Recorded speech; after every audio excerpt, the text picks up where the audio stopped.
In ancient times, cats were worshipped as gods. They have not forgotten this. Terry Pratchett.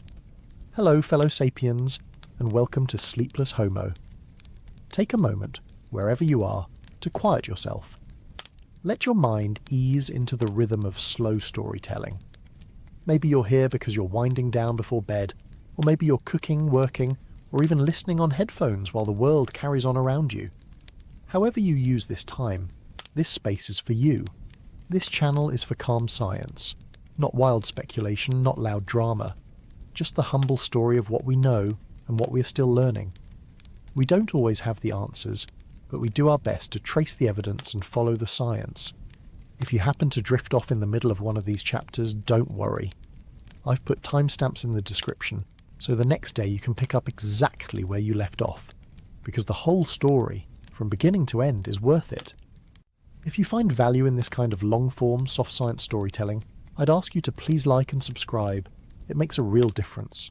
And as always, stay curious, stay calm. Now, let's step into tonight's story, how cats took over humanity, the entire history of cats with us. From the first time a wild hunter crept into a Mesopotamian granary 9,000 years ago, to the moment they curled up on our pillows today.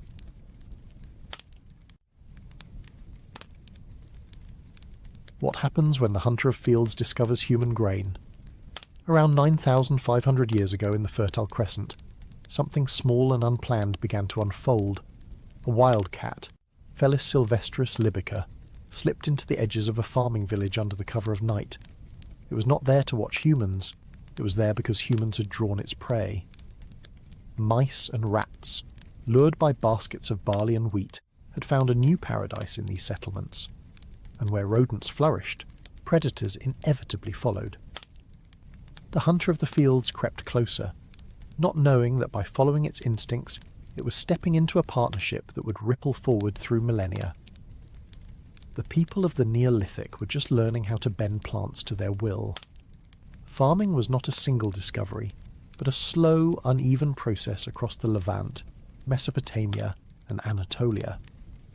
By this time, they were already storing their harvest in woven reed baskets, clay bins, and earth-dug pits. These granaries were triumphs of early engineering, but they also broadcasted an irresistible signal across the landscape. Food, available year-round, in one place. Rodents moved in quickly, gnawing through storage containers, burrowing beneath foundations and leaving droppings among precious food stores.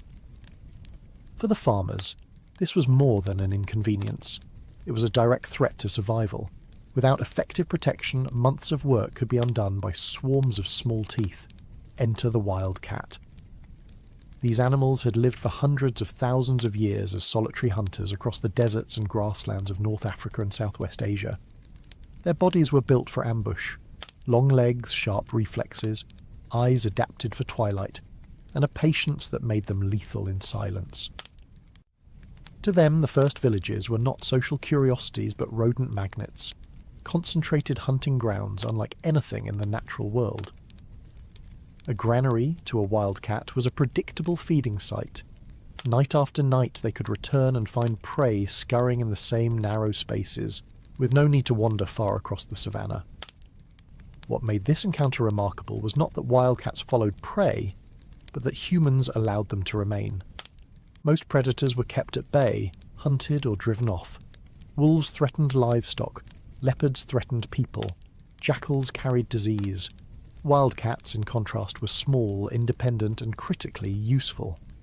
They ate what the humans feared most, the destroyers of grain. A silent negotiation began.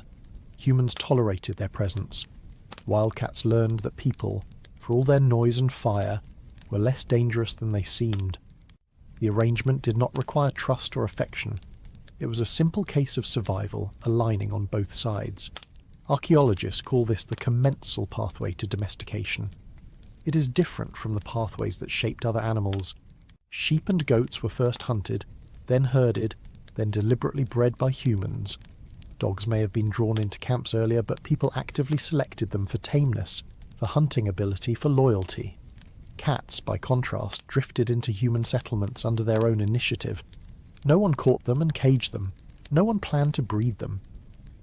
They domesticated themselves by finding a niche in the human world and thriving in it.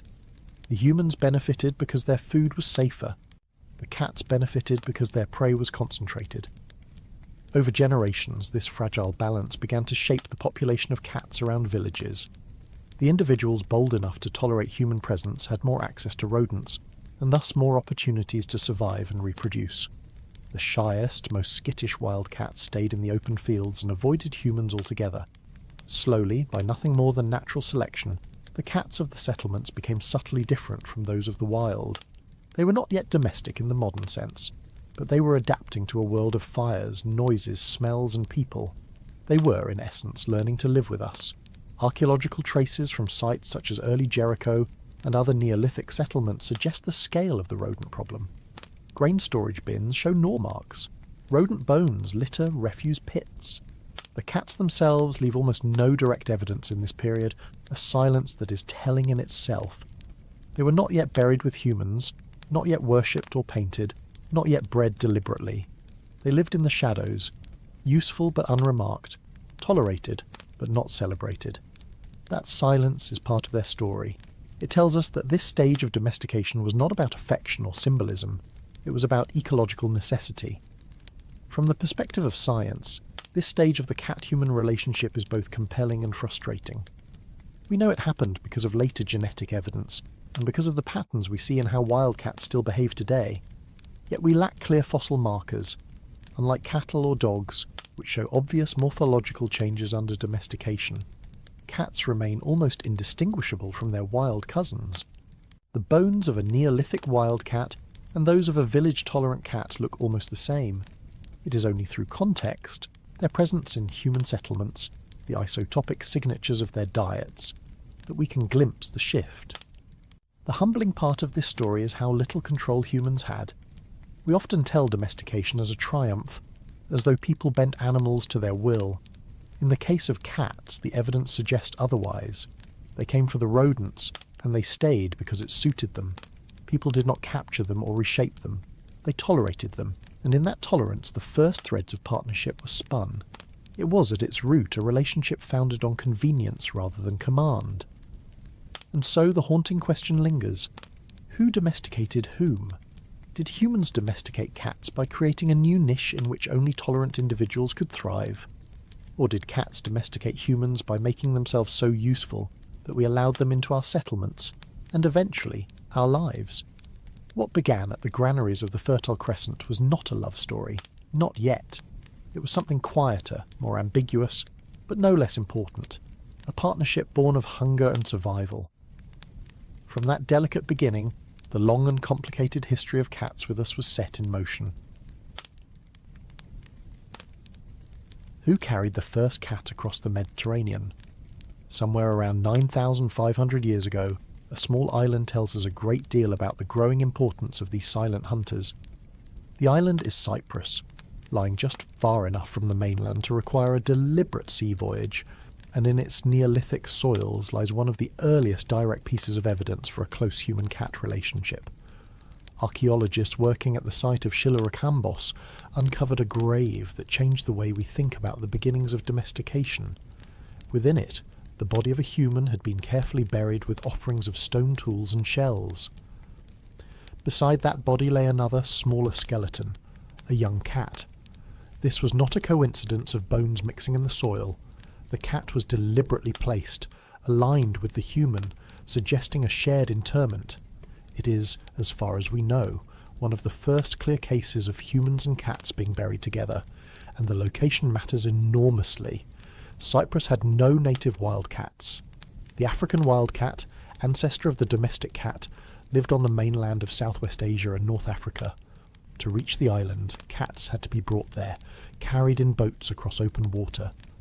This was not a creature that wandered in of its own accord.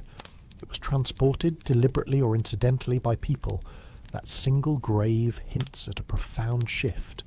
A wild predator that once circled human settlements on the mainland now rested in the ground beside a human companion, across the sea, in a land where it did not belong naturally. We cannot know whether this was an animal beloved in life, or a symbolic offering, or even part of a ritual. What we do know is that it was carried, and that matters. Moving a cat across the Mediterranean required effort and care. These are not animals known for their tolerance of confinement. To keep one alive during a sea journey, the people would have needed to bring food and water, and perhaps to handle it regularly enough that it did not simply flee or die in panic. That this happened at all suggests that cats were already seen as valuable, either for their ability to control vermin, or for reasons of companionship and symbolism that we cannot yet untangle. The Neolithic peoples of Cyprus were among the earliest agricultural colonists. They brought with them not just crops and tools, but whole suites of animals that did not exist on the island. Archaeological layers show the introduction of cattle, sheep, goats, and dogs. Cats joined this wave of transported life. In some sense, they were part of the Neolithic package, an unspoken companion species whose usefulness had already been recognised enough to merit inclusion. If the commensal pathway began with wild cats slipping silently into grain stores, then here we see the next step, people ensuring that cats travelled with them as they expanded into new lands. The burial itself is striking for its detail. The cat was about 8 months old, a juvenile but not a tiny kitten. Its skeleton shows no obvious sign of trauma, no marks of butchery, no indication that it was killed for food. Its placement alongside a human, complete with grave goods, suggests a level of association beyond mere utility. If the sole value of cats at this stage was pest control, we would not expect them to appear in ritual burials. This suggests cautiously that people had already begun to see them as something more. Perhaps they were admired for their stealth, or feared for their mystery, or simply valued as companions. We cannot be sure, but it is clear that by this point cats had stepped into a liminal role. Not livestock, not quite pets, but something closer to both than to wild predators. To understand how unusual this is, it helps to think about how rare deliberate animal burials are in this era. Most early animals appear in middens, the trash heaps of bones discarded after meals. Sheep and goats were eaten, their bones scattered in refuse pits. Dogs occasionally appear in burials, suggesting some special role as companions or guardians, but cats are exceptional. Their remains are scarce, and when they appear in this context, it tells us that they had already begun to occupy a distinctive cultural space. The Shilarokambos burial is thus not just an oddity. It is a marker of transition, a rare glimpse into a relationship that was slowly deepening. The logistics of transport cannot be ignored. Crossing from mainland Anatolia or the Levant to Cyprus in the Neolithic required boats capable of carrying people, animals and supplies. Cats would have been brought intentionally, whether as stowaways on grain-laden vessels or as creatures placed among the other domesticated animals. Either way, they were part of the human community that ventured across the sea. This makes sense when we recall the ecological logic. Grain stores attract rodents. Rodents destroy harvests. Cats keep rodents in check. Bringing cats across would have been as practical as bringing dogs or goats. Yet the burial reminds us that it was not only practicality at work. There was symbolism here, and perhaps emotion. What this symbolism meant is difficult to parse. In the absence of texts, we have only the bones and their arrangement. Was the cat seen as a spirit guardian, buried to protect the human in the afterlife? Was it a companion in life, laid to rest beside its owner? Was it a sacrificial animal, meant to accompany a soul into whatever lay beyond? Each of these interpretations has been proposed, and none can be proven. The honest answer is that we do not know. As scientists, we can describe the facts, the location, the skeletons, the dating to around 9,500 years ago. We can suggest possibilities, but we must admit that certainty eludes us, that humility is part of the story too. The Shilarokambos cat is not evidence of full domestication. Its bones look like those of a wild cat. There are no clear morphological changes. It did not have the genetic markers of the later domestic lineages. But it is evidence of human action. It shows us that cats were already being moved, already being valued, already being integrated into human lives in ways that went beyond the casual tolerance of earlier millennia. Here, on an island where they could not have arrived on their own, they appear as companions in burial. That is enough to tell us that something had shifted.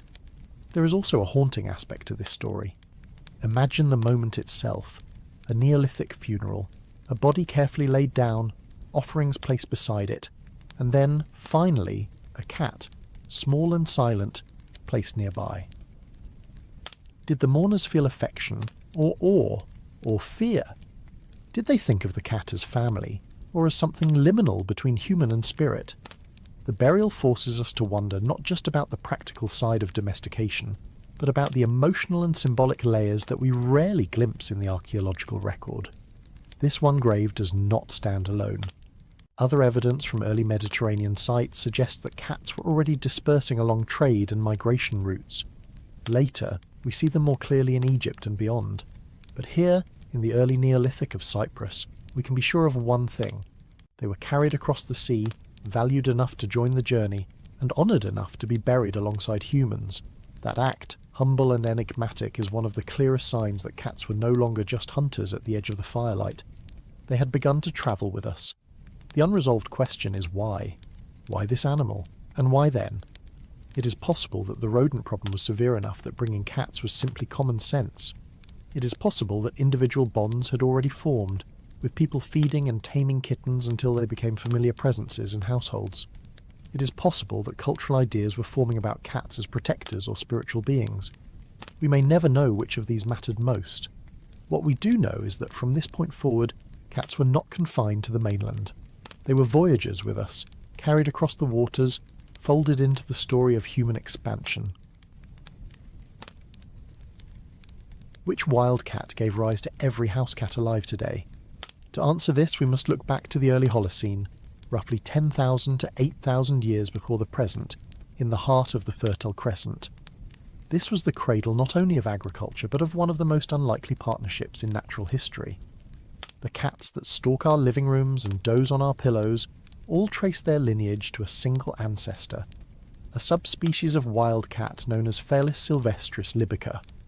Understanding this animal means understanding both the biological root of domestication and the slow merging of human and feline histories. The family Felidae, to which all cats belong, is ancient and widespread. Lions, tigers, leopards, cougars and domestic cats alike share a common ancestor that lived in Asia around 10 to 12 million years ago. Over the intervening ages, the family divided into the large roaring cats, known as Pantherini, and the smaller cats known as Felinae. Within this latter branch, several regional subspecies of the wildcat arose: the European wildcat, Felis sylvestris sylvestris, the African and Near Eastern wildcat, Felis sylvestris libica, the Central Asian wildcat, Felis sylvestris ornata, and others. To the casual eye, these wildcats are all similar, striped or sandy-coloured predators of small mammals. But genetic studies have revealed a crucial truth. All domestic cats alive today descend not from a mixture of these wildcats, but from one particular subspecies, Felis sylvestris libica, which ranged across North Africa and the Fertile Crescent. The evidence comes from mitochondrial DNA, the genetic material passed down through the maternal line. When scientists compared the DNA of modern house cats with that of various wildcats, they found a consistent match to libica, not to the European or Central Asian populations. This means that every domestic cat on Earth, whether curled up in a Paris apartment or prowling through an American barn, is ultimately the descendant of Near Eastern wildcats that began their relationship with humans in the cradle of agriculture. This is a humbling reminder of how narrow the genetic bottleneck can be. Out of the many possible small cats in the world, one lineage seized the opportunity presented by human settlement and spread globally as a result. What did libica look like, and why was it the one that crossed into our lives? The Near Eastern wildcat is slightly larger than a typical house cat, with long legs, a slender body, and a coat of pale sandy brown, often streaked with faint stripes. It is nocturnal, territorial, and solitary. It hunts rodents and birds with patience and precision, and it is especially well adapted to dry environments where water is scarce. Its range overlapped almost perfectly with the first regions of human agriculture, stretching from the Nile Valley across the Levant and Mesopotamia. It is here that people first built permanent villages, stored grain, and attracted the rodent populations that in turn attracted cats. Other wildcats, such as those in Europe or Central Asia, lived far from these centres of early agriculture. Their chance to interact closely with humans came much later, and by then the Near Eastern lineage had already established itself as the commensal partner of our species. This geographic overlap is important. Domestication is not just about which species can be tamed, but which ones are in the right place at the right time. Goats and sheep lived in the hills near Neolithic villages, and so they became the first herded livestock. Wolves lingered near camps, scavenging food, and thus became the ancestors of dogs. The Near Eastern wildcat prowled the edges of grain stores, hunting mice, and thus became the ancestor of domestic cats. It was less a matter of choice than of circumstance. The Fertile Crescent was a stage and Libica was in the spotlight. Still, the question remains, why only this subspecies? Why did the European wildcat not also become domesticated later, when agriculture spread north? The answer lies in temperament. European wildcats are notoriously aggressive and less tolerant of human presence. Even today, attempts to tame them are met with ferocity. The Near Eastern wildcat, by contrast, appears to have had a slightly more flexible temperament, with individuals able to tolerate closer proximity to humans. This was not universal.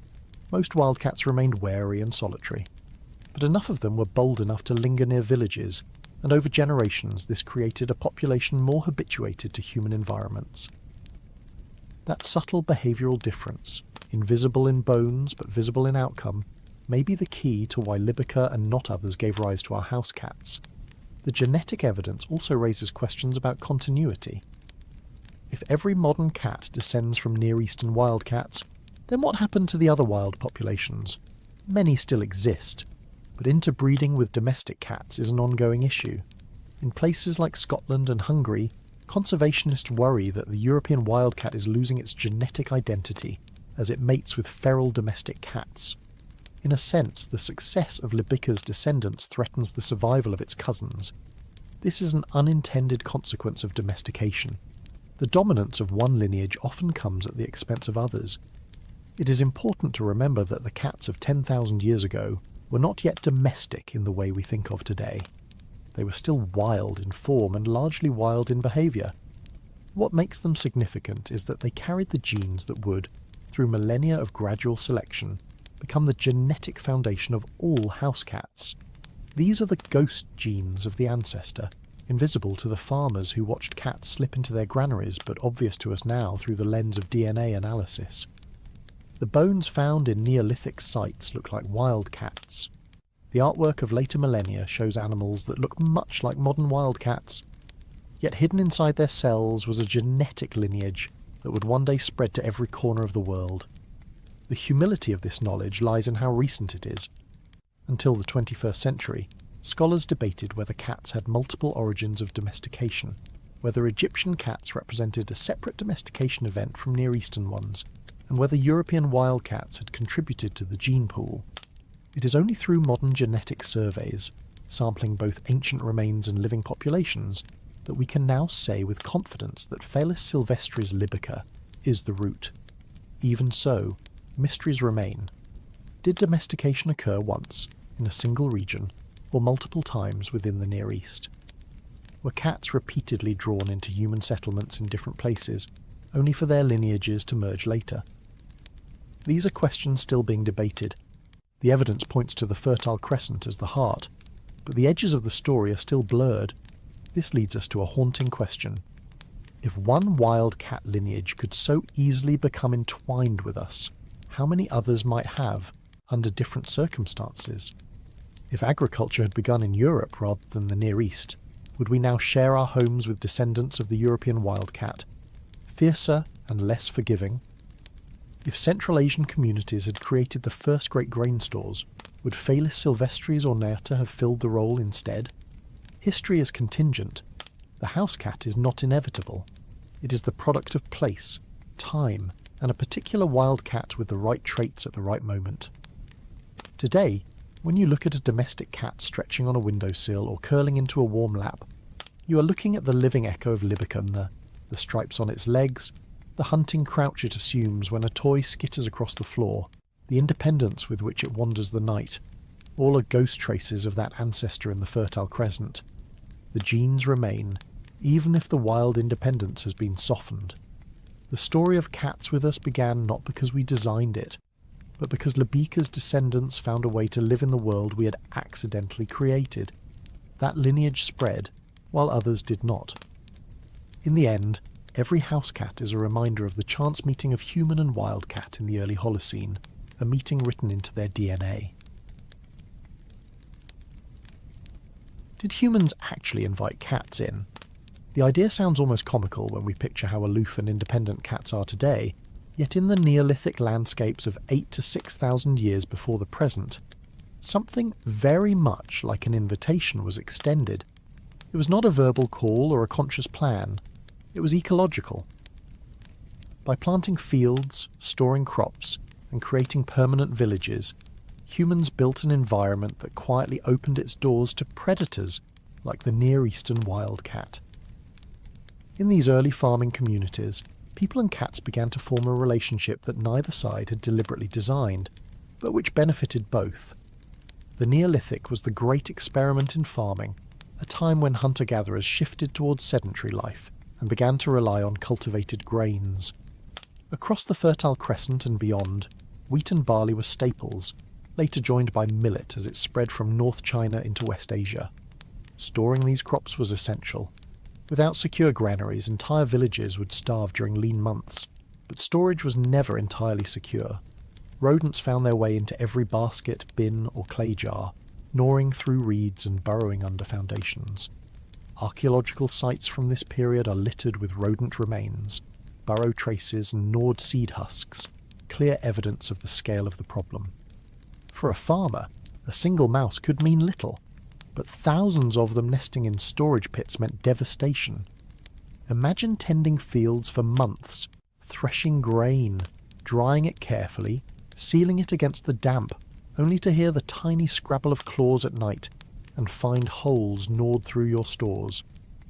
The Neolithic villagers developed ceramic jars with overhanging rims designed to make it harder for rodents to climb inside, but these were only partial solutions. Against swarming populations of house mice, the best defence was a predator that would stalk them tirelessly. And here, evolution and ecology handed humans a partner, the Near Eastern wildcat. These small cats had hunted rodents long before villages existed, but with the rise of farming they suddenly encountered dense concentrations of prey. For a wildcat, a Neolithic granary was like a modern buffet, refilled each season. It is not hard to imagine the first encounters. A wildcat slipping into a settlement under cover of darkness, catching mice among the grain baskets, and retreating before dawn. People must have noticed. Cats are not silent when they kill. The squeal of prey and the thud of a leap would have echoed in the quiet night. The morning after, fewer gnawed husks would have been found. The connection was simple and immediate. Where the cats prowled, there was less damage. This is where the notion of invitation comes in. People did not capture wildcats and train them, but they tolerated their presence. They may have left scraps of food, or allowed kittens to linger near hearths. Unlike wolves, which were large enough to threaten livestock and people, cats were small and presented little danger. Their benefit, in contrast, was enormous. Over generations, this tolerance was itself a kind of selection pressure. The cats that could stand to live near people enjoyed a steady supply of prey and protection from larger predators. The people in turn reaped the reward of safer grain stores. Neither side planned it, but both sides gained. We can see glimpses of this process in the archaeological record, not through domesticated bones, but through the ecology written in isotopes. At the site of Quanhakun in northern China, though later than the period we are considering here, isotope analysis of cat bones revealed diets rich in millet-fed rodents, and even some direct consumption of millet. This shows that cats living near villages were drawn into human food webs. Although that particular evidence comes from about 5,300 years ago, it illustrates a principle likely already in place thousands of years earlier in the Fertile Crescent. Cats were eating rodents fattened on stored crops, and in some cases they may have scavenged directly from human refuse. This makes their role unique among domesticated animals. Goats and sheep were corralled, bred, and eaten.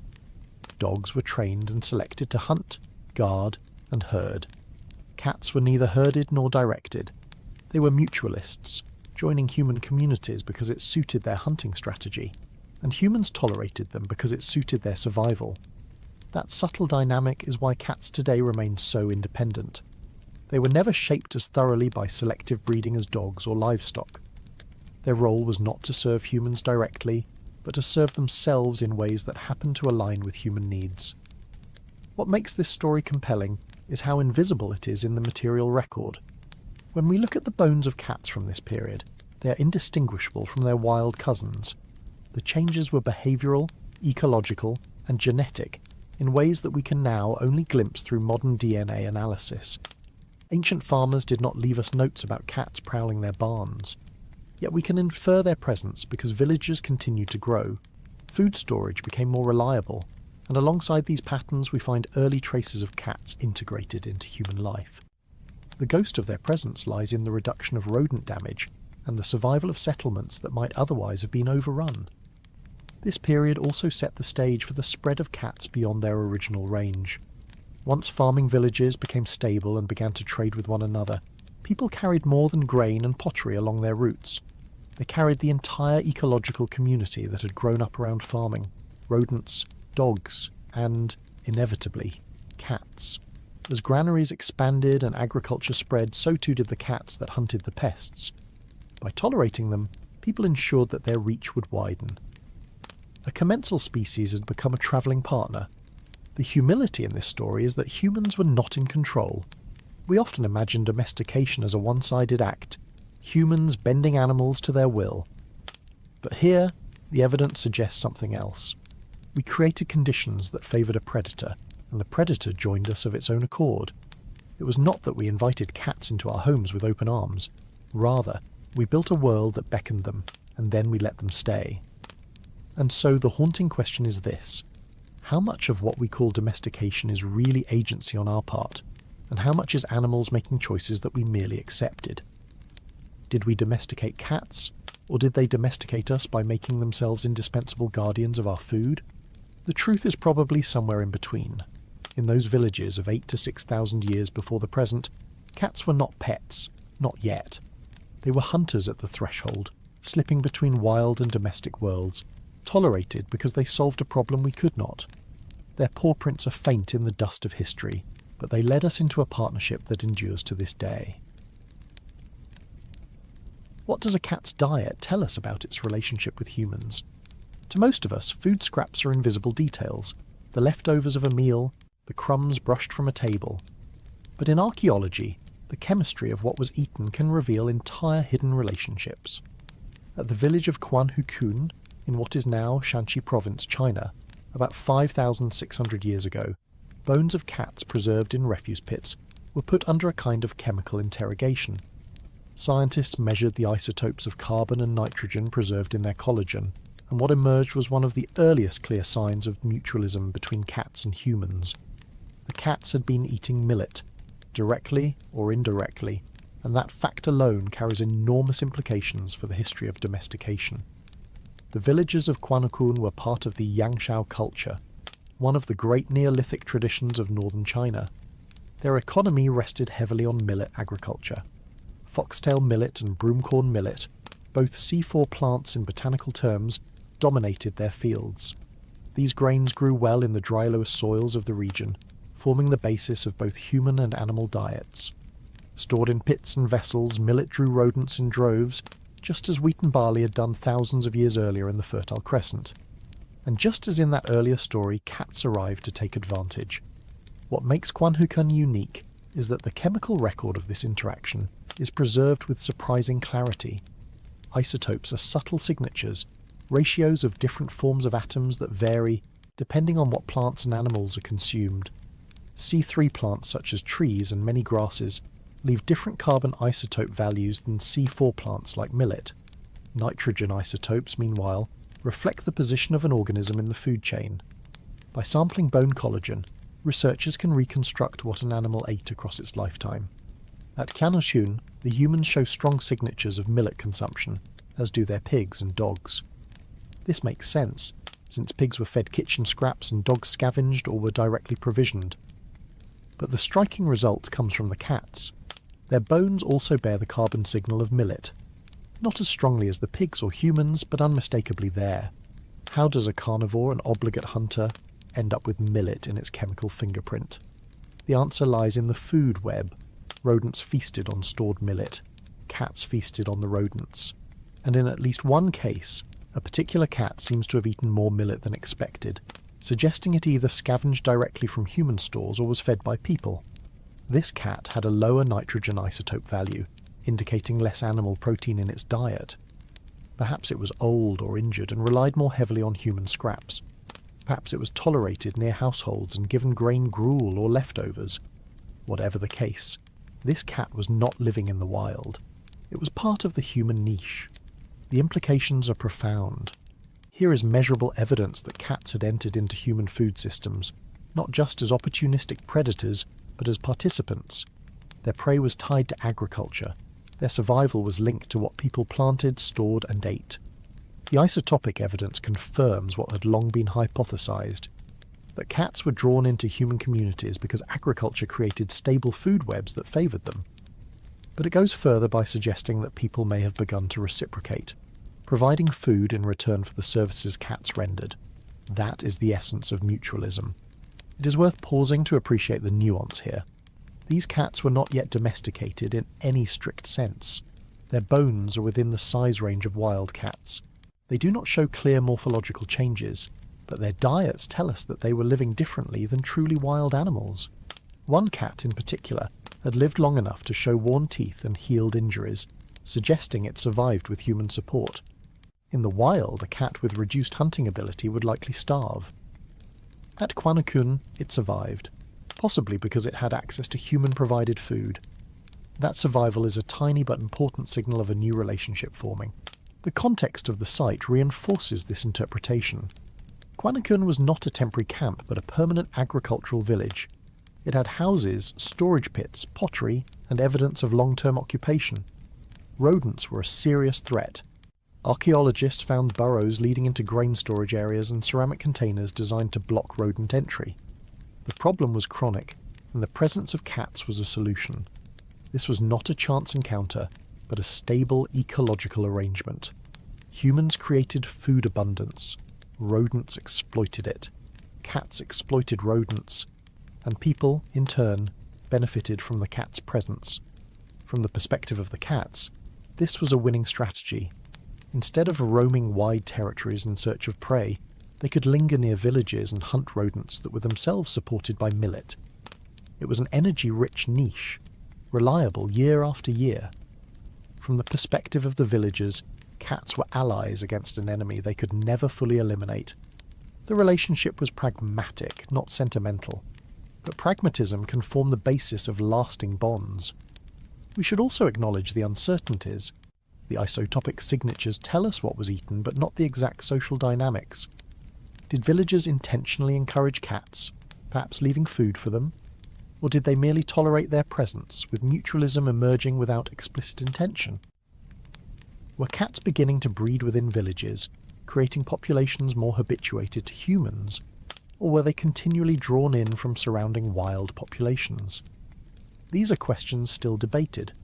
The bones cannot tell us everything, yet they do tell us that cats were eating differently than wild ones would, and that is enough to mark a turning point. This evidence from China also broadens the geographic story.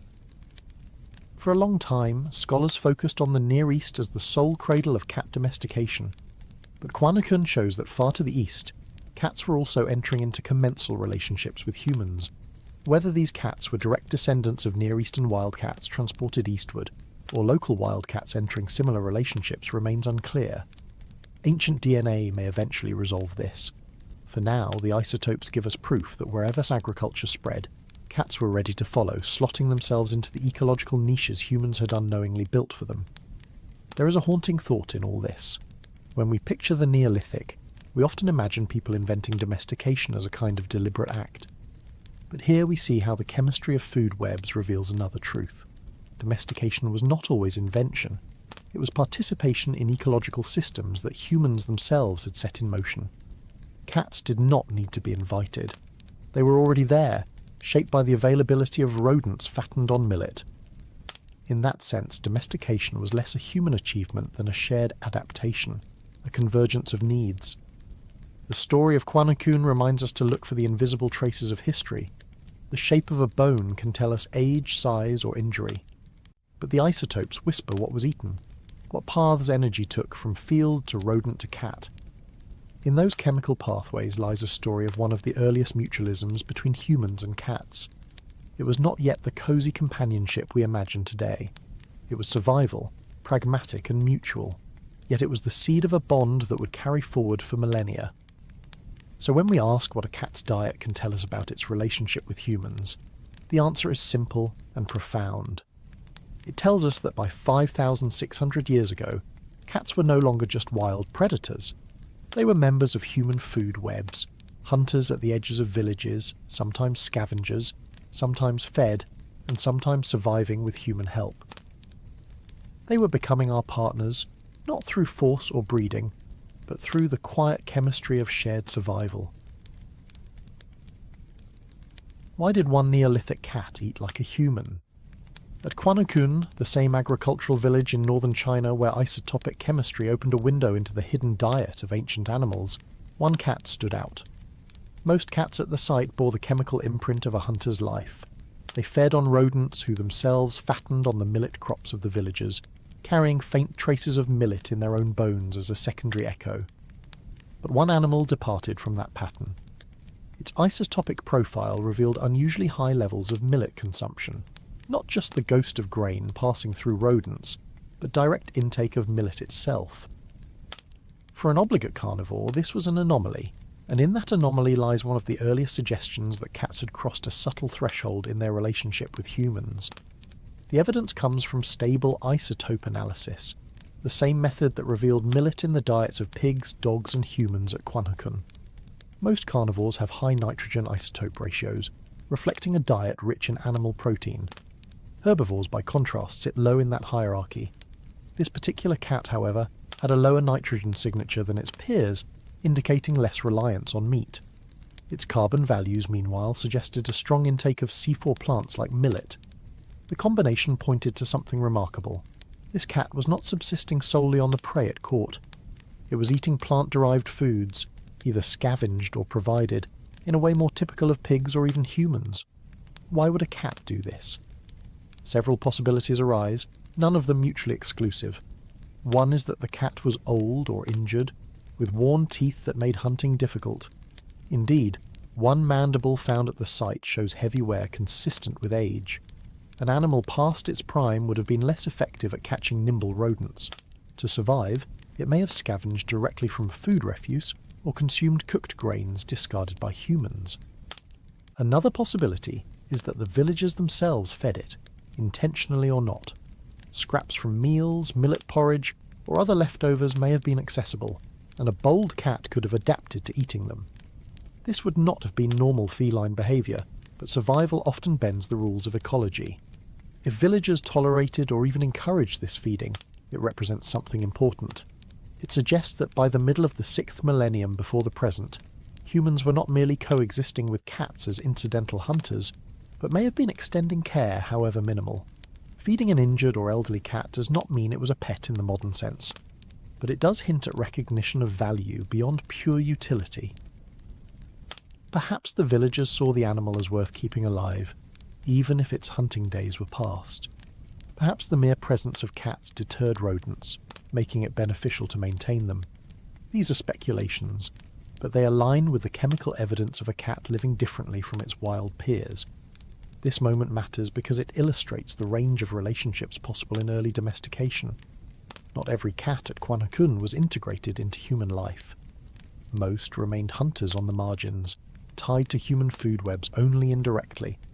But this one animal blurred the line.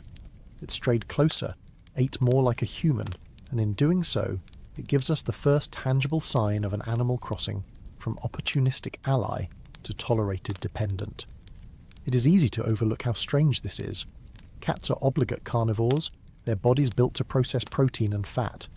Their teeth are designed for tearing flesh, not grinding grain. Their digestive systems are short and specialized. Yet here we see chemical evidence of one surviving partly on millet, a plant food foreign to its evolutionary design. It reminds us that domestication is not just a matter of anatomy or genetics, but of ecological flexibility. Even an obligate carnivore can adapt under the pressures of living with humans. The broader context of Quanokun reinforces this interpretation. The site shows heavy rodent pressure on grain stores. Ceramic vessels were shaped to resist gnawing. Storage pits bore rodent burrows. People were in a constant struggle to protect their food. Cats were useful as hunters, but usefulness alone does not explain why one was surviving on human food. Something more must have been happening. Whether intentional feeding or tolerated scavenging, this suggests that villagers saw cats not just as background wildlife, but as part of their community. We must be cautious, however. One cat does not prove domestication. The morphological data show no clear difference from wild cats. Ancient DNA from Quanokun is not yet available to tell us whether these cats were Near Eastern imports or local wild lineages. The evidence is a single chemical outlier, interpreted against a backdrop of ecology and context. Yet in archaeology, anomalies matter. They point to possibilities. They remind us that domestication was not a clean line, but a spectrum of relationships ranging from wild to tame, opportunistic to cared for. This cat, with its millet-heavy diet, lies somewhere along that spectrum. The haunting question is whether this represents an early step toward the fully domesticated cat, or a local experiment that faded. Did people in Neolithic China begin a parallel path of cat domestication, only for it to be replaced later by Near Eastern domestic lineages that spread eastward? Or did local wildcats simply adapt temporarily to village life without leaving descendants? The isotopic signatures cannot answer that, but they tell us that wherever agriculture arose, the ecological niche for cats was present, and cats filled it. This story also challenges our assumptions about control. We often think of domestication as a human-directed process, deliberate and goal-oriented, but here the evidence suggests something less structured. A cat found a way to live off millet, and people allowed it. The relationship emerged not through planning, but through tolerance. And tolerance, over generations, can reshape species. From a modern perspective, we might see the Quanokun cat as the first hint of companionship. A creature fed by humans, living in their settlement, surviving longer than it might have in the wild. But we must resist projecting too much sentiment backward. The villagers may not have thought of it as a friend or pet. They may simply have recognised that a cat in the village was better than none at all, even if it no longer hunted effectively. Pragmatism, not affection, may have underpinned the relationship, yet out of such pragmatism, companionship can eventually grow. So why did one Neolithic cat eat like a human? Because domestication is messy. Because animals adapt to niches humans create. Because survival sometimes requires breaking biological rules. In the worn teeth of a millet-fed cat, we glimpse not only the hardship of life in a Neolithic village, but the first faint outline of a future in which cats would live not only alongside us, but with us. What role did wildcats play in the earlier cities? To answer this, we can look to Jericho, one of the oldest continuously inhabited settlements in the world. Between 7,000 and 5,000 years before the present, Jericho was already something remarkable. Not just a farming village, but a proto-city. Its walls, towers, and dense clusters of mud brick houses spoke to a scale of human organisation unprecedented in earlier Neolithic sites. With this density of people came new problems: disease, sanitation, and above all, pests. Where there were granaries stacked with barley and emmer wheat, there were rodents. And where there were rodents, there were cats. The story of Jericho is often told in terms of architecture and agriculture, but its ecological dimension is equally important. By this time, farming had been practiced in the Levant for millennia. Grain storage was no longer an experimental strategy, but the lifeblood of urban life. Rodents exploited this abundance on a scale that smaller farming hamlets had never seen. Thousands of people meant thousands of baskets, jars, and storage pits. Every wall and floor provided hiding places for mice. The problem was not seasonal but constant, a year-round pressure on human survival. And it is here that the silent stalker, the Near Eastern wildcat, likely played an increasingly important role. Archaeological finds at Jericho include cat remains among the faunal assemblages, though they are sparse and fragmentary. A mandible here, a humerus there, often mixed with bones of dogs, pigs, and other animals that lived in or around the settlement. On their own, these fragments do not look extraordinary. but their presence in a proto-urban context suggests that cats were not rare visitors. They were part of the living ecosystem of Jericho, drawn by the dense rodent populations that flourished among the granaries and refuse piles. The people of Jericho had limited tools to defend their food. They constructed storage facilities with raised floors and plastered walls to deter burrowers. They sealed jars with clay. Yet none of these methods was foolproof. Rodents gnawed, burrowed, and bred faster than people could stop them. For humans, the cost was hunger. For cats, it was opportunity. Unlike dogs, which required feeding and management, cats asked for nothing. They came and went as they pleased, slipping silently through alleys and granaries, reducing rodent numbers by predation alone. The urban context magnified their value. In a small hamlet, a single cat might make a difference in 1 or 2 storage pits. In a proto-city, a population of cats could have a measurable impact on public health and food security. Fewer rodents meant fewer droppings contaminating grain and fewer parasites spreading to people. Although there is no direct textual evidence from this period, the indirect evidence points to a growing recognition that cats were beneficial neighbours. They were tolerated in ways other predators were not. The ecological role of cats in Jericho raises questions about the beginnings of human tolerance and even protection of these animals. Did people begin to view them as part of the urban environment, almost like an infrastructure of pest control? The bones do not tell us if cats were fed, but their presence in the archaeological record of an early city suggests that they were more than random wanderers. Urban density created niches that wildcats could reliably exploit, and in doing so they became, however invisibly, contributors to the survival of the city. This period also marks a shift in scale. In earlier farming villages, the relationship between humans and cats was local and limited. At Jericho, the relationship became systemic.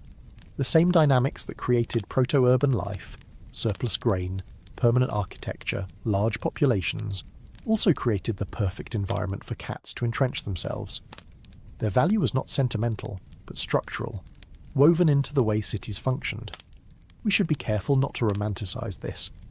Cats at Jericho were not yet domestic animals in the sense we recognize today. Their bones remain indistinguishable from wild Near Eastern wildcats. They likely remained solitary, skittish, and aggressive when approached. They were hunters, not companions. Yet their consistent presence in proto-urban settlements tells us something important. They had begun to align their survival with ours, not just in isolated villages, but at the heart of the earlier cities. The haunting question is whether this was the beginning of domestication, or simply an extension of opportunism. Were the cats of Jericho on their way to becoming house cats, or were they wild predators exploiting human-created niches while remaining genetically and behaviourally wild? The evidence cannot answer definitively, but the pattern is clear. Wherever humans built grain stores, cats followed, and at Jericho, one of the earliest cities, the silent stalker walked alongside the first urban dwellers, uninvited but indispensable. How did a mouse hunter become a goddess? Nowhere in history is this question more vivid than in ancient Egypt between 2000 and 1000 years before the Common Era, when the cat ceased to be only a silent stalker in granaries and fields, and was elevated into divine form. It was in Egypt that the feline became more than useful, more than tolerated. It became sacred, intertwined with gods and households, embodying both tenderness and terror. Egyptian religion was never a simple catalogue of deities. It was a web of shifting associations, local cults, and layered symbols. Into this system, cats found entry because they embodied qualities the Egyptians already revered: stealth, independence, fertility, ferocity in defense of their young, and uncanny ability to kill the snakes, scorpions, and rodents that threatened both people and food supplies. What began as practical admiration gradually crystallized into worship, and the story of Bastet and Sekhmet shows how that transformation took place. Sekhmet was the older face of the feline divine, a lioness-headed goddess associated with war, plague, and the blazing heat of the sun. She was fierce, destructive, and difficult to appease. In myths, she was said to unleash chaos when humanity displeased the gods, drinking rivers of blood in her fury. To worship Sekhmet was to acknowledge the uncontrollable forces of the desert sun, the wrath of disease, and the violence of war. She was dangerous and necessary, a reminder that divinity was not always benevolent. Bastet, by contrast, evolved as the softer domestic counterpart. Originally also depicted as a lioness, over time her image shifted to that of a domestic cat. This change occurred during the second millennium before the Common Era, perhaps reflecting how cats had by then become common features of Egyptian households. Bastet represented fertility, motherhood, and protection of the home, where Sekhmet was a lioness at the horizon, Bastet was the cat at the hearth. Together they represented a duality that Egyptians valued: the feral and the tame, destruction and nurture, danger and comfort. The cult of Bastet flourished especially in the city of Bubastis in the Nile Delta, which became a centre of pilgrimage.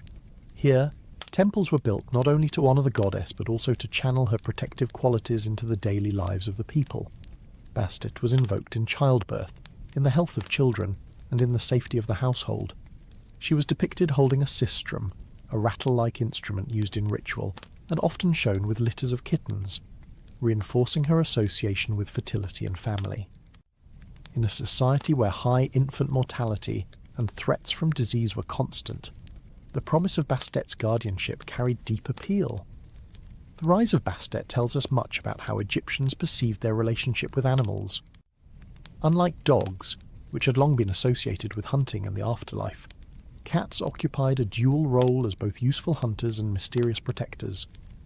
They were independent enough to seem otherworldly, yet present enough in daily life to be seen as guardians of the home. When Egyptians painted or sculpted cats in divine form, they were not anthropomorphizing a pet, but acknowledging the sacred qualities they saw in the animal's behaviour. The vigilance of a cat in watching over a house became a symbol of divine vigilance. It is striking that cats were not simply feared or admired as wild animals, but were integrated into family life to a degree that shaped religious imagery. In Egyptian art, cats appear beneath chairs in domestic scenes, calmly seated as part of the household. This integration was a visual echo of their real role as protectors of stored grain and defenders against vermin. But in elevating them to divine status, Egyptians projected that practical role into the realm of cosmic order. Just as the household needed protection, so too did the cosmic household of gods and humans. The cat, therefore, became a fitting symbol of balance between chaos and harmony. One myth illustrates this tension. Sekhmet, enraged with humanity, was tricked by the gods into drinking beer dyed red to resemble blood. Drunk, she fell asleep, her wrath quenched. In some retellings, it is Bastet who emerges from this softened state, a transformation from lioness to house cat, from fury to gentleness. The story embodies how Egyptians reconciled the destructive with the nurturing. The feline could be both, depending on context, and both aspects were necessary for balance. Why cats rather than other animals? The answer lies partly in ecology. Cats were unique in the way they integrated into human settlements without losing their predatory independence. They were not fully domesticated in the sense of being controlled or bred for tasks. Their ability to thrive without direct human management gave them an aura of autonomy. Egyptians, who valued both order and mystery, may have seen in this independence a reflection of divine power, close enough to benefit humans, distant enough to remain beyond their control. This symbolic elevation also had political dimensions. Pharaohs were often linked with lions, symbols of strength and kingship. By embracing cats in religious art, the rulers associated themselves with both the fierce protection of Sekhmet and the nurturing fertility of Bastet. To claim feline symbolism was to claim the ability to protect Egypt from enemies and ensure abundance for its people. Thus, cats were not only religious icons but also political emblems of stability and divine order. The haunting question is how much this elevation changed the way Egyptians interacted with real cats. Did they treat household cats differently because of their divine associations? The archaeological record suggests yes, though not always in ways we might expect. Household cats appear in paintings and statuettes as companions. Names of cats have been preserved in inscriptions, suggesting some were recognised as individuals. Yet the divine elevation of cats also led to practices that commodified them, a story that belongs to later developments in Egyptian religion. In this earlier period, however, the emphasis was on their symbolic duality and their role as protectors.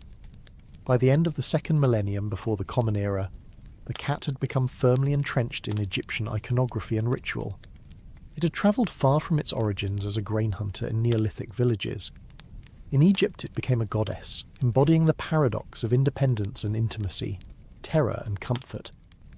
The practical reality of cats as hunters against vermin had been reimagined as cosmic protection, woven into myths that explained the balance of the world. How did a mouse hunter become a goddess? By embodying qualities Egyptians recognised as divine: the power to protect, the independence that demanded respect, and the ability to shift between fury and nurture. In their duality, cats mirrored the duality Egyptians saw in life itself. To revere Bastet was not just to worship an animal, but to acknowledge that even the smallest hunter could embody the balance of the cosmos. Why were kittens bred only to be killed? Few practices in ancient Egypt raise more unsettling questions than the mass production of cat mummies. Between 1000 and 200 years before the Common Era, during the late period and into the Ptolemaic era, the reverence for feline divinity turned into something that to modern eyes looks less like devotion and more like industry. Cats had long been symbols of protection and fertility, with Bastet and Sekhmet embodying their divine roles. But as temple economies grew and demand for votive offerings exploded, cats were drawn into a system that raised, culled and mummified them by the tens of thousands. The evidence is stark. Archaeological excavations at sites such as Saqqara, Bubastis and Abydos have revealed cat cemeteries with astonishing numbers of mummies. One 19th century excavation at Beni Hassan reportedly unearthed hundreds of thousands of cat remains, many exported to Britain as fertilizer. While not every report from that period is reliable, modern studies confirm the scale was immense. The sheer volume of cat mummies points to deliberate breeding and ritual killing, not merely the burial of beloved pets. Ancient economic texts help explain this phenomenon. Temples were not just religious centres, but also political and economic hubs. They owned land, employed priests and produced goods. Worshippers brought offerings to the gods, and these offerings could take many forms: food, figurines, amulets, and in the case of feline deities, mummified cats. The logic was transactional. You gave a gift to the god, and in return you hoped for protection, health, fertility, or favour in the afterlife. A cat mummy was an offering par excellence, embodying the sacred animal itself. This created demand, and demand required supply. Textual and archaeological sources suggest that temples maintained enclosures, catteries, where cats were bred and raised for ritual use. Travellers in antiquity, including Greek visitors like Herodotus, noted the ubiquity of cats in Egyptian religion. Though they did not always describe the mechanics, the remains tell the rest of the story. Many mummies contain kittens only a few months old, their necks broken or skulls crushed to ensure quick death before embalming. Others contain only partial remains or bundles of reeds shaped like cats, suggesting that when supply failed, substitutes were created. To modern sensibilities, this practice seems cruel. But to understand it in context, we must place it within Egyptian ideas of reciprocity with the gods. The cat was not only a creature, but also a vessel of divine essence. By offering a mummified cat, a worshipper was giving Bastet or Sekhmet a piece of their own power back, a cycle of gift and gratitude. The sacrifice of kittens was not hidden or shameful. It was part of maintaining cosmic balance. Death was not an end, but a transition, and in that worldview, the killing of animals for sacred purposes was a renewal, not a waste. There was also a practical dimension. Egypt was not unique in breeding animals for ritual sacrifice. Cattle, birds, and fish were raised for offerings across the ancient world. What makes the cat case striking is its scale and its connection to a single animal so closely tied to daily life. Unlike cattle, cats were not eaten. Their role was purely symbolic. The fact that temples sustained entire breeding operations for them underscores just how central they had become in Egyptian ritual practice by the first millennium before the Common Era. The embalming of these cats followed procedures similar to human mummification, though often less elaborate. Bodies were eviscerated or sometimes left intact, treated with resin, wrapped in linen, and decorated with painted masks or intricate wrappings that emphasized feline features. Some were placed in bronze or wooden coffins shaped like cats. Archaeologists studying these remains have found great variation in quality. from carefully preserved animals to hastily prepared bundles. This range reflects differences in cost and accessibility. Wealthier devotees could afford finely embalmed cats, while the poor purchased simpler versions. Religion and economy intersected in layers of social stratification, even in offerings to the gods. Scientific studies of the mummies have revealed further details. Radiographic analyses show consistent patterns of lethal injuries in kittens, confirming deliberate sacrifice. Chemical tests reveal resins imported from distant lands, showing the investment in materials. DNA studies suggest that while most of these cats were closely related to the Near Eastern wildcat lineage, they also carried signatures of domestication, reinforcing that they were bred within settlements rather than trapped in the wild. The mummies are thus both zoological evidence and economic artifacts, recording how a society integrated an animal into its spiritual economy. The haunting part of this story is the paradox. Egyptians revered cats to the point of elevating them into divine form, yet that reverence led to their mass sacrifice. To the Egyptians, this was not contradiction, but devotion. To us it feels alien. Were these cats beloved in life before they were killed? Did priests or caretakers grow attached to them, or were they seen only as vessels for ritual? The archaeological record is silent on emotions. It leaves us only with the bones, the wrappings, and the knowledge that millions of animals passed through this system over centuries. By the later centuries of the first millennium before the Common Era, the industry of cat mummification had reached its peak. Pilgrims came to temples across Egypt seeking protection or healing, and cat mummies were available for purchase much like candles in a modern church. Some were placed in catacombs beneath temples, vast galleries filled with rows upon rows of feline bundles. Others were buried in smaller caches. In both cases the message was the same. By offering the cat, the devotee affirmed their piety and sought the favour of the gods. This industrialization of devotion raises broader questions about how religion functions in complex societies. Was the cat mummy industry a form of exploitation, or was it simply the logical extension of a worldview that saw animals as divine intermediaries? Did the practice diminish the reverence for cats, or reinforce it by making them ever present in the rituals of daily life? The evidence suggests that far from devaluing cats, the mass production of their mummies amplified their sacred role. They were everywhere, in homes, in art, and in temples. They were both living companions and holy offerings. So why were kittens bred only to be killed? Because in the intricate logic of Egyptian religion, the cycle of life and death was not cruelty but continuity.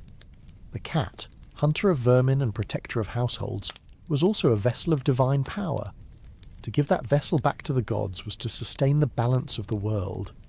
We may never know how individual Egyptians felt about the animals they bred and sacrificed, but the material record shows us a civilization that wove cats into its spiritual and economic life more deeply than any before or since. What made a cat festival draw hundreds of thousands? If we believe the ancient Greek historian Herodotus, who travelled in Egypt during the 5th century before the Common Era, the answer was Bubastis. This city on the eastern edge of the Nile Delta became one of the most famous cult centres in all of Egypt, not because it was the political capital or home to towering pyramids, but because it was the sacred seat of Bastet, the goddess with the head of a cat. Herodotus wrote that each year men and women journeyed to Bubastis in boats laden with pilgrims, music and wine. According to his account, as many as 700,000 people could descend on the city during the annual festival. They arrived not with solemn piety, but with revelry, in what later writers called the Festival of Drunkenness. Bubastia was already significant by the time it became central to Bastet's worship. The city, known to Egyptians as Per Bastet, meaning the House of Bastet, was a bustling settlement with a temple complex that rivaled other great religious centres of Egypt. Archaeological remains suggest the temple was expanded during the 22nd dynasty, beginning around 945 years before the Common Era, a dynasty whose rulers favoured Bastet's cult. The temple complex itself was surrounded by canals and gardens, creating an impression of lush abundance. Herodotus described it as one of the most beautiful sanctuaries in Egypt, not for the sheer size of its monuments, but for its harmonious setting, which set it apart from the more austere stone complexes elsewhere. The festivals that took place here were not minor local events. Pilgrims travelled from across Egypt, and their journeys were as much a part of the ritual as their arrival. Herodotus paints a lively picture of boats filled with music, flutes and dancing, of women shouting jokes at villagers along the riverbanks, and of wine flowing freely as participants made their way to Bubastis. This atmosphere may strike us as incongruous with worship, but in Egyptian religion joy and abundance were essential offerings. The laughter, the music, and yes, the drunkenness were ways to honour Bastet, whose protective and fertile qualities were celebrated in the language of excess and release. The connection between cats and celebration may seem strange at first. After all, cats are quiet, stealthy animals, hardly associated with wild revelry. But Bastet was more than a cat. She was a complex deity who embodied fertility, music, sexuality, and domestic protection. Her gentle side balanced the fierce nature of Sekhmet, and her cult centred on the joy of life rather than fear of destruction. The festival of Bubastes was thus not only a religious occasion, but also a social one, an outlet where Egyptians could participate in collective joy sanctioned by divine association. The scale of the gathering indicates the centrality of Bastet's cult in Egyptian life during the first millennium before the Common Era. If Herodotus's numbers are exaggerated, and they almost certainly are since 700,000 people would have been a significant fraction of Egypt's entire population, the point remains that these festivals drew immense crowds. They were among the largest religious pilgrimages of the ancient world. Archaeological evidence from Bubastis, including remains of temples, votive objects and inscriptions, confirms that the city was a major centre of devotion, attracting pilgrims and donations that enriched the temple's economy. These festivals reveal another aspect of Egyptian religion that is sometimes overlooked, its performative and communal nature. While many religious practices involved solemn offerings, rituals and prayers, others revolved around collective celebration. At Bubastis, the music of the sistrum rattles, the dancing and the intoxication were themselves acts of worship. In a society where daily life could be harsh, filled with labour, disease and the uncertainties of Nile flooding, sanctioned moments of release allowed people to express gratitude for fertility and abundance. Bastet, the goddess who protected households and children, was honoured not by austerity but by joy. There is also a political dimension. The rulers who expanded the temple at Bubastis and supported Bastet's cult were consolidating power in the Delta region. By associating themselves with Bastet, they tied their authority to a deity beloved by common people, and by pilgrims across Egypt. The festival thus reinforced not only religious devotion, but also political legitimacy. It demonstrated the wealth and generosity of the temple, the fertility of the land, and the prosperity of the rulers who maintained this divine order.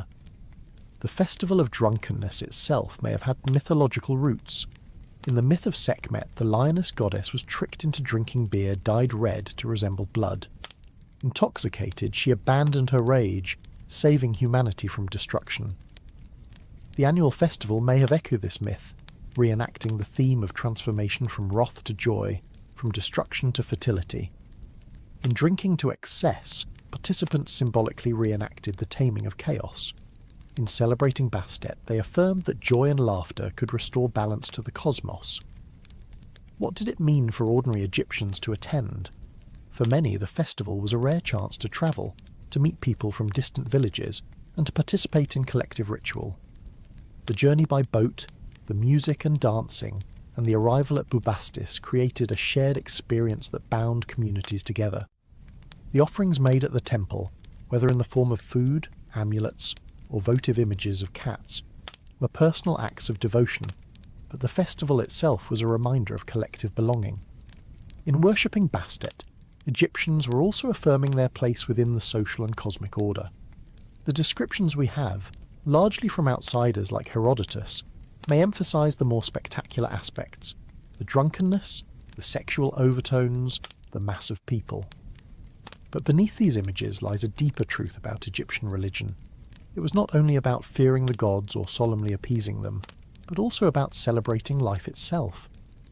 Cats, as animals that embodied both independence and intimacy, became symbols of that joy.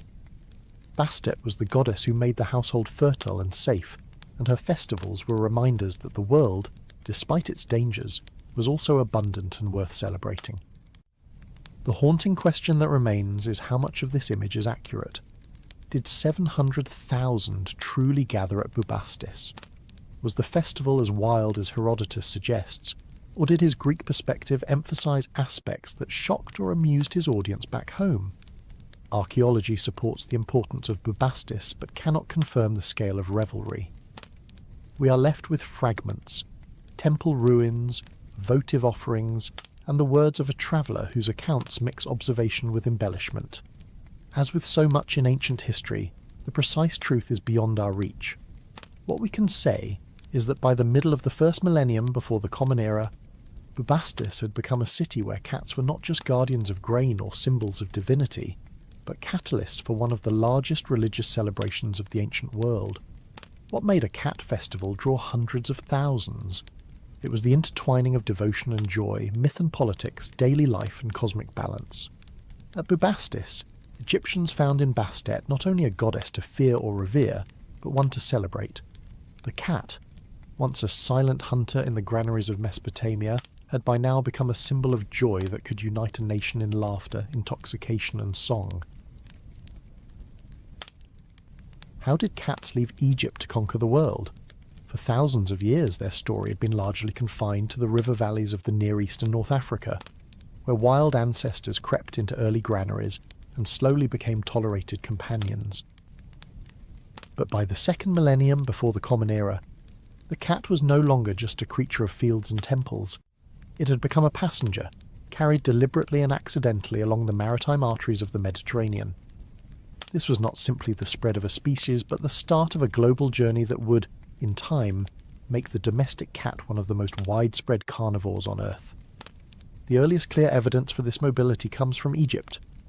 By around 1,500 years before the Common Era, cats were not only part of households and temples, but also companions aboard ships. Seafaring in antiquity was fraught with danger, storms, piracy and shipwrecks, but the more mundane problem that every ship faced was rodents. Grain, dried fruit, and other provisions stored in wooden containers or amphorae attracted mice and rats, which could quickly infest a vessel and threaten its cargo. Cats, already honed by millennia of hunting rodents in village granaries, were a natural solution. Their presence aboard ships was practical before it was symbolic. Archaeological evidence supports this maritime role.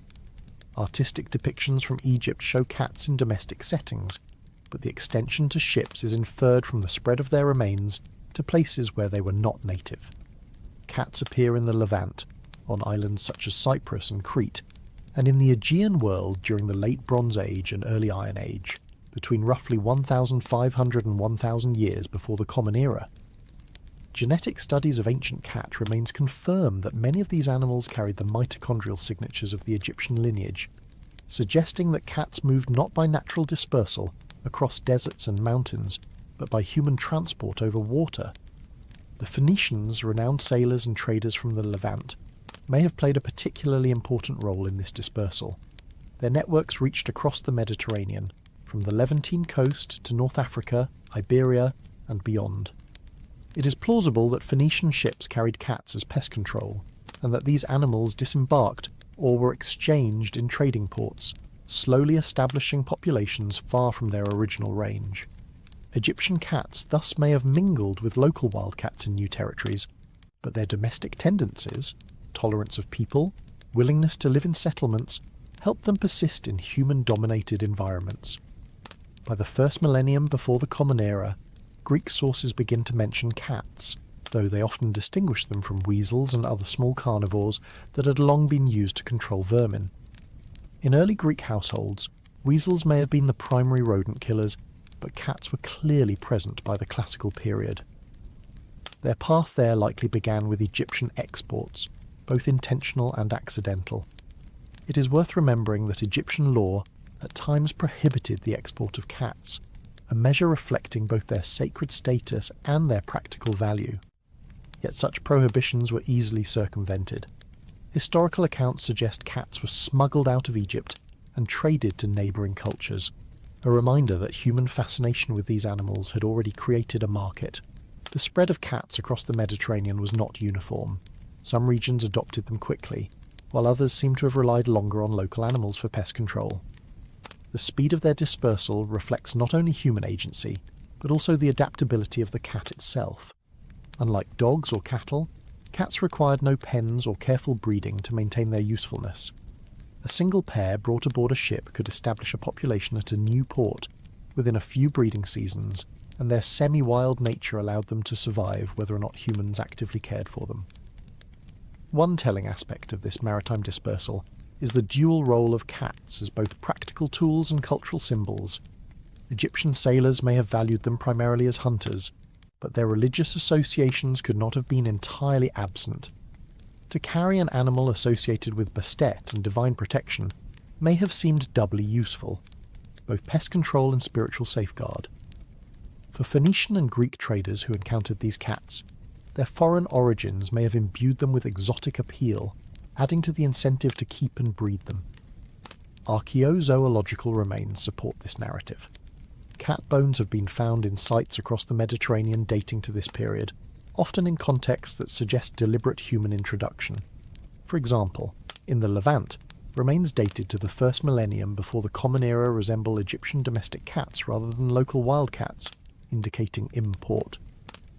On islands where no wildcats had lived, such as Crete and later Sardinia, the presence of cats is unambiguous evidence of human transport.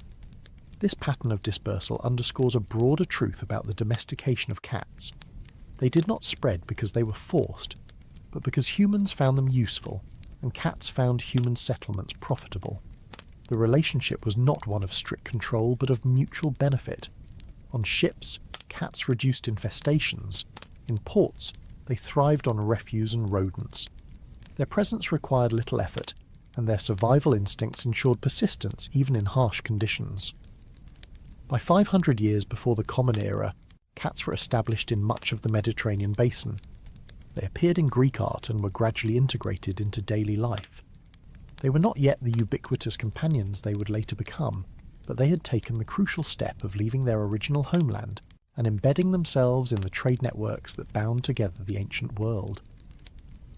From this point forward, the cat was no longer a regional species but a maritime traveller, a stowaway in the great experiment of human mobility. The haunting question is how deliberate this spread was. Did Egyptians and Phoenicians knowingly seed the Mediterranean with cats, trading them as valuable animals, or were they simply unintentional migrants that happened to survive voyages? The evidence suggests both. Some cats were clearly prized and exported despite official bans, while others likely wandered off ships in foreign ports and established themselves naturally. Either way, the result was the same. By the end of the first millennium before the Common Era, the cat had taken its first great leap beyond its ancestral range, setting the stage for a global dispersal that continues to shape human environments today. How did cats leave Egypt to conquer the world? They did so by ship, by trade, and by accident. They followed the grain and the sailors who carried it, stowed away in holds and prowled on deck, and in doing so they crossed boundaries their wild ancestors never could. They became not just Egyptian gods but Mediterranean travellers, a small predator turned into a global companion by the simplest of needs, to keep the food safe and the rats away. How did Romans really feel about cats? When we look at Roman mosaics, frescoes, and the scattered written sources, we find a complicated picture. Cats in the Roman world were neither worshipped in the divine sense as they had been in Egypt, nor dismissed as irrelevant. Instead, they occupied a middle ground, practical companions, admired for their hunting abilities, occasionally depicted in art, and slowly woven into household life. From the 5th century before the Common Era until the 1st century of the Common Era, the Roman adoption of cats not only reshaped their image, but also ensured their spread into continental Europe. Cats did not arrive in Italy overnight.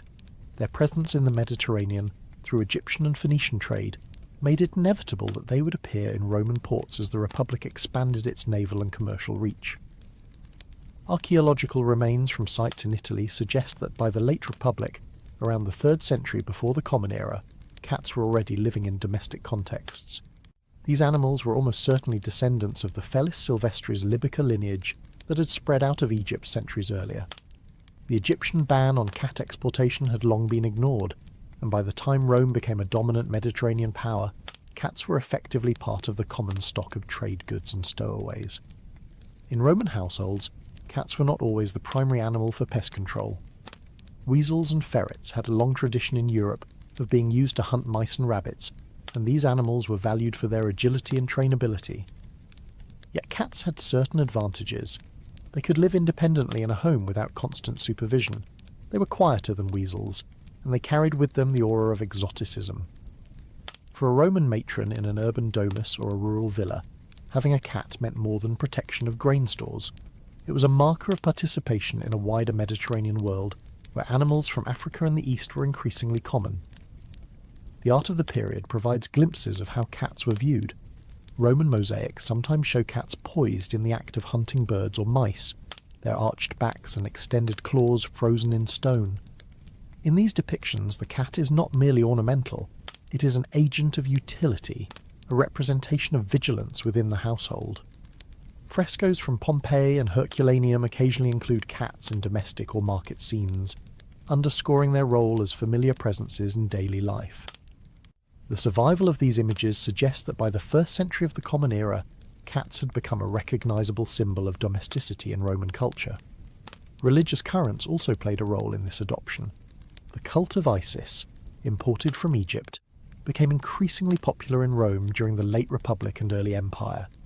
Temples dedicated to Isis appeared in cities across Italy, blending Egyptian ritual with Roman practice. While cats were not worshipped directly in these cults, their association with Egyptian religion likely carried over. A Roman worshipper of Isis would have been aware of the feline symbolism of Bastet and the protective qualities attributed to cats. Thus, even as the religious context shifted, the symbolic association of cats with fertility, guardianship and exotic mystique would have lingered. Still, Romans were practical people, and they valued animals primarily for their usefulness. Cats were kept to protect food stores from rodents, and the presence of cats in military camps and rural villas attests to their functional role. Pliny the Elder, in his Natural History, does not devote extended passages to cats, but his mention of their hunting ability confirms that they were known and valued. Other Roman writers are relatively silent, which itself tells us something. Cats were not extraordinary curiosities, but had become ordinary integrated animals by the 1st century. The Roman military may have played a decisive role in spreading cats further into Europe. As legions marched across Gaul, Hispania and the Balkans, they brought with them supplies, merchants and animals. Rodents followed armies, thriving on grain wagons and supply depots. Cats, adept at following human settlements, likely spread alongside the troops. Whether intentionally brought as pest control or travelling as stowaways, their presence in Roman camps would have facilitated their establishment in new regions. Archaeological finds across the provinces confirm this dispersal. Cat bones dated to the late Republic and early Empire have been recovered from sites in Gaul and the Rhineland, regions far outside the original range of Felis sylvestris libica. These remains match the morphology of domestic cats rather than European wildcats, suggesting deliberate human transport. By the early centuries of the Common Era, cats were thus no longer confined to the Mediterranean basin. They had crossed into continental Europe, following Rome's networks of trade and conquest. The Roman attitude toward cats, however, remained pragmatic rather than reverential. Unlike dogs, which could be trained for war, hunting and companionship, cats resisted training. Their independence was both their strength and their weakness. Romans admired their hunting skill, but did not assign them the variety of roles that dogs enjoyed.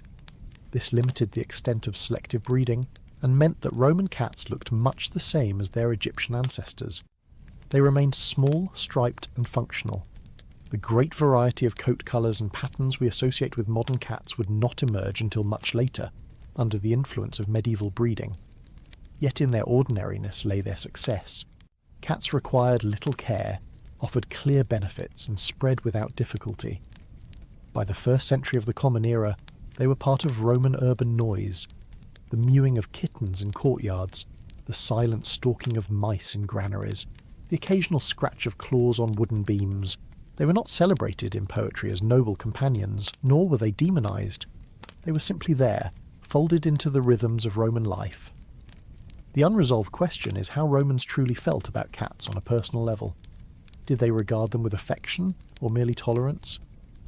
The artistic evidence suggests some admiration, but the lack of extended literary testimony leaves us guessing.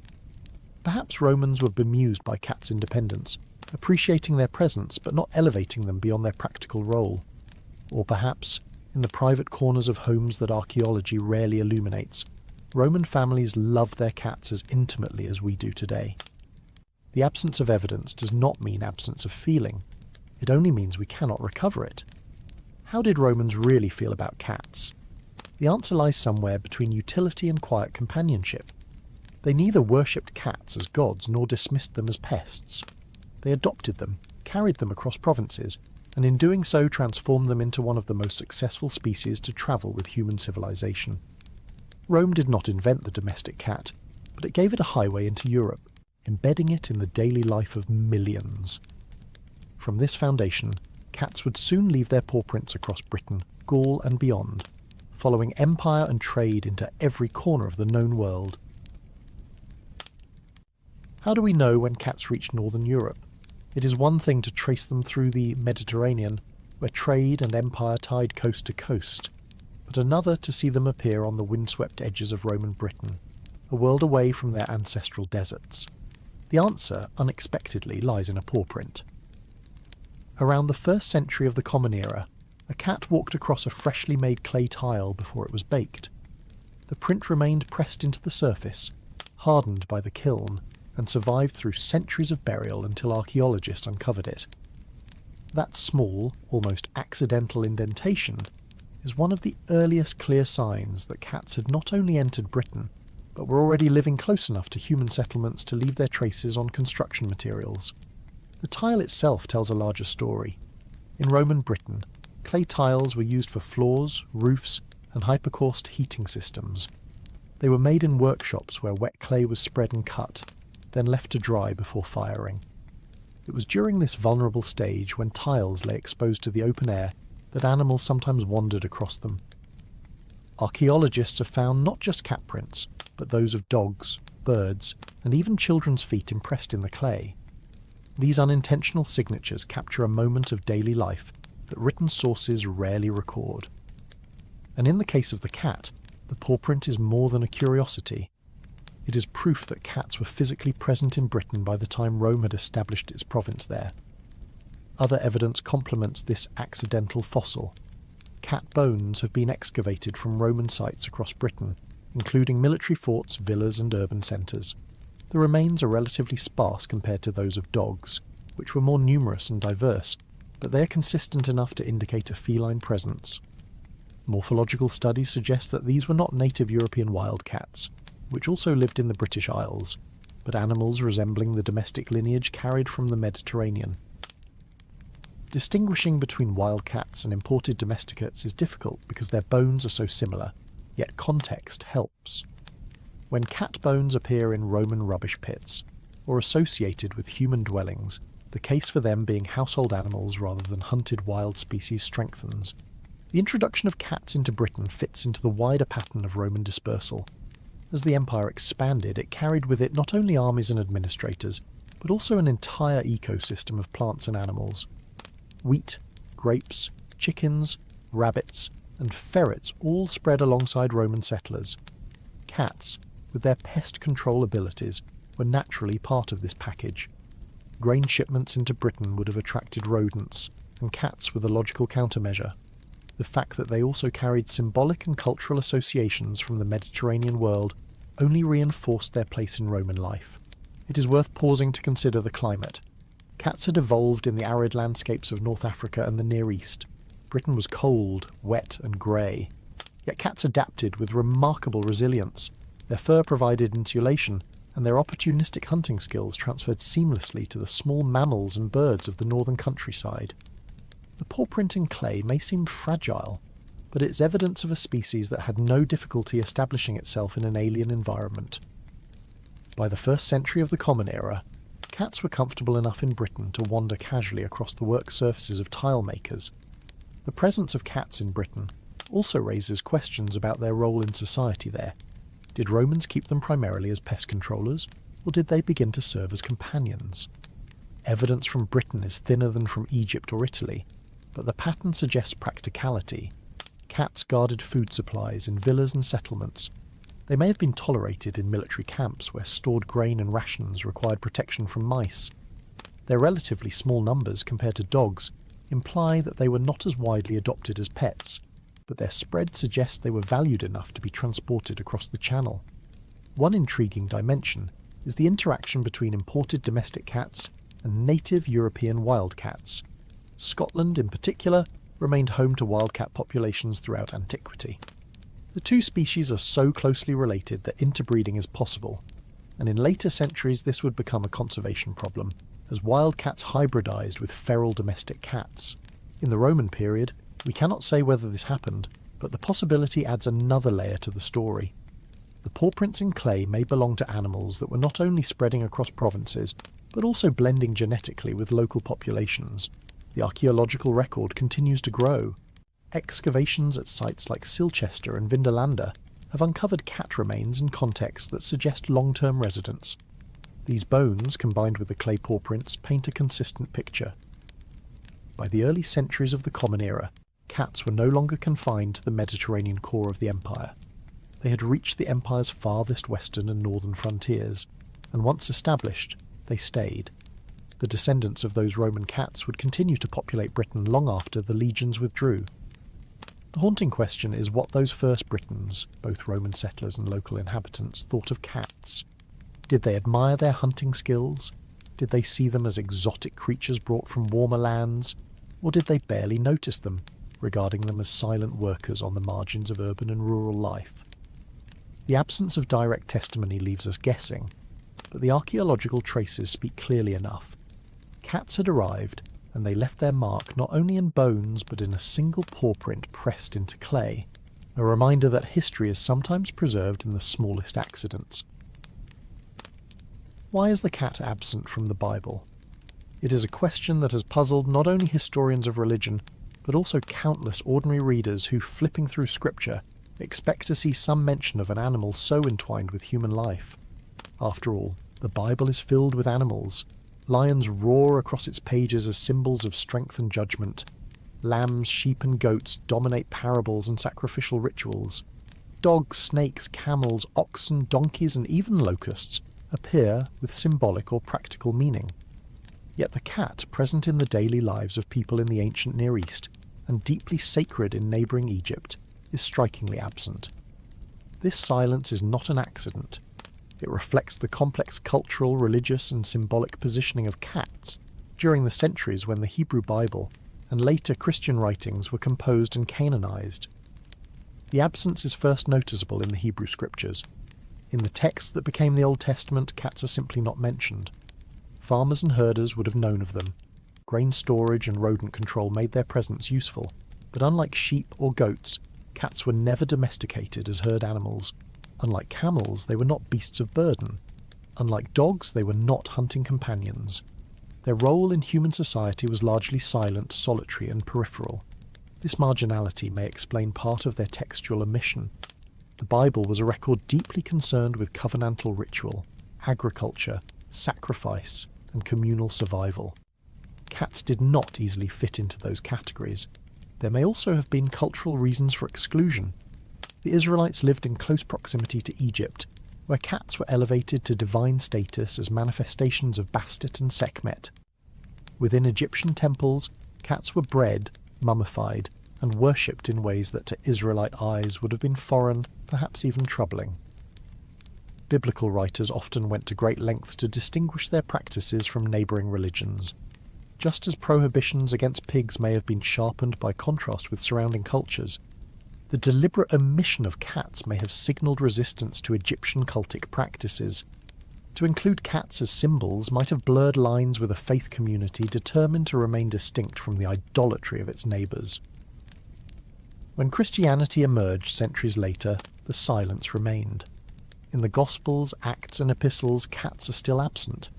Early Christian writers inherited the scriptures of Judaism and added new layers of meaning, but their symbolic vocabulary was drawn from the same Mediterranean world.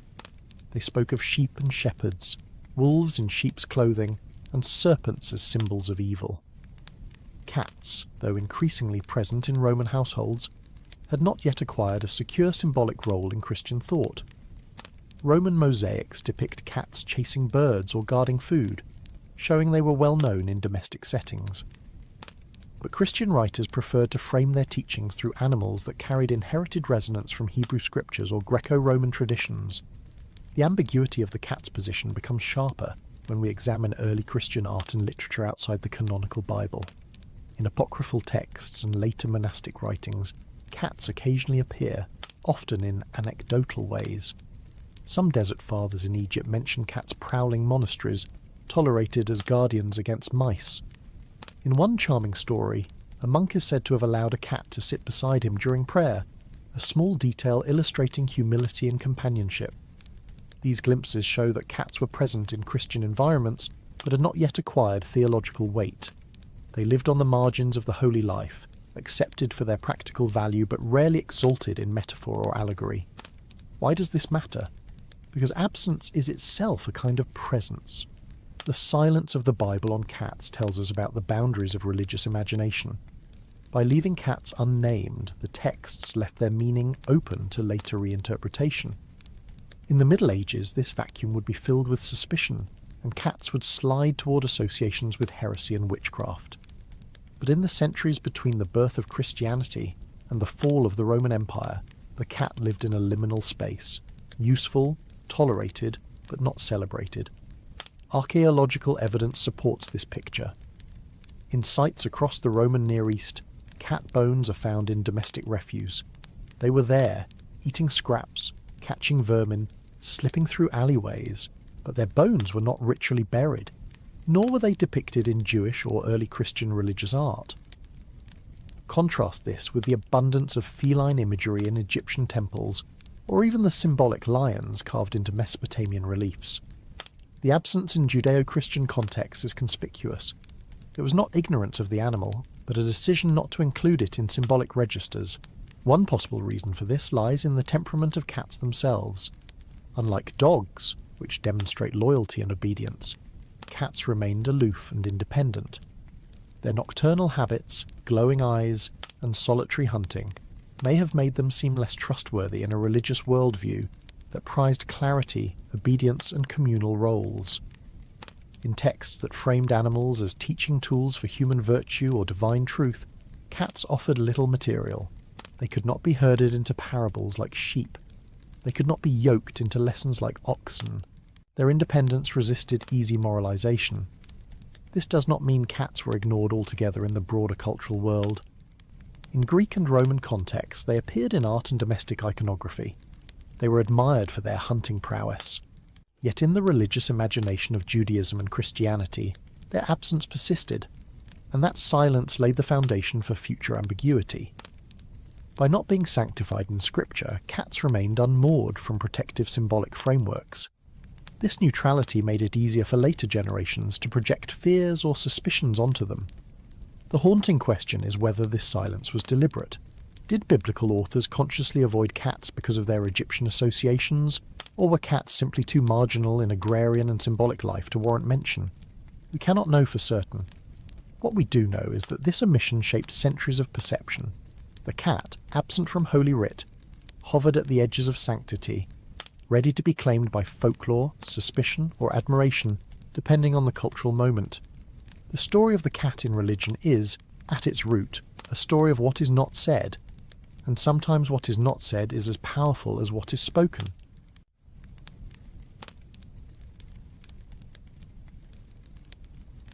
Why were cats allowed in mosques? It is a question that reveals much about how one great civilization thought about animals, purity, and companionship. In the centuries after the rise of Islam in the 7th century, cats found themselves not in silence, as they had in the biblical tradition, nor in the ambivalent admiration of Rome, but embraced as part of daily life in cities from Damascus to Baghdad, from Cairo to Cordoba. While Europe would later shroud cats in suspicion, linking them with witchcraft and the devil, the Islamic world gave them a place of respect, even affection. The cultural memory of that affection remains alive today in countless stories about the Prophet Muhammad and his fondness for cats, in the art and literature of the caliphates, and in the simple fact that cats could often be found living inside mosques, tolerated by worshippers as part of the environment of prayer. The story begins with the Hadith literature, the collections of sayings and traditions attributed to the Prophet Muhammad that formed a foundation for Islamic practice and ethics. Among these are stories of his cat, often named Muezza in later traditions, though this name does not appear in the earlier sources. In one of the most famous accounts, the Prophet is said to have been preparing for prayer, while his cat lay sleeping on the sleeve of his robe. Rather than disturb the animal, he cut the sleeve off so that the cat could continue to sleep undisturbed. Whether or not this particular story is historically verifiable, it circulated widely and carried enormous symbolic weight. It suggested that kindness to animals was not only permissible but admirable, even in the most mundane acts of daily life. This sentiment found strong resonance in the developing urban societies of the caliphates. From the 8th to the 12th centuries, cities such as Baghdad, Cairo, Damascus and Cordoba were centres of scholarship, trade and art.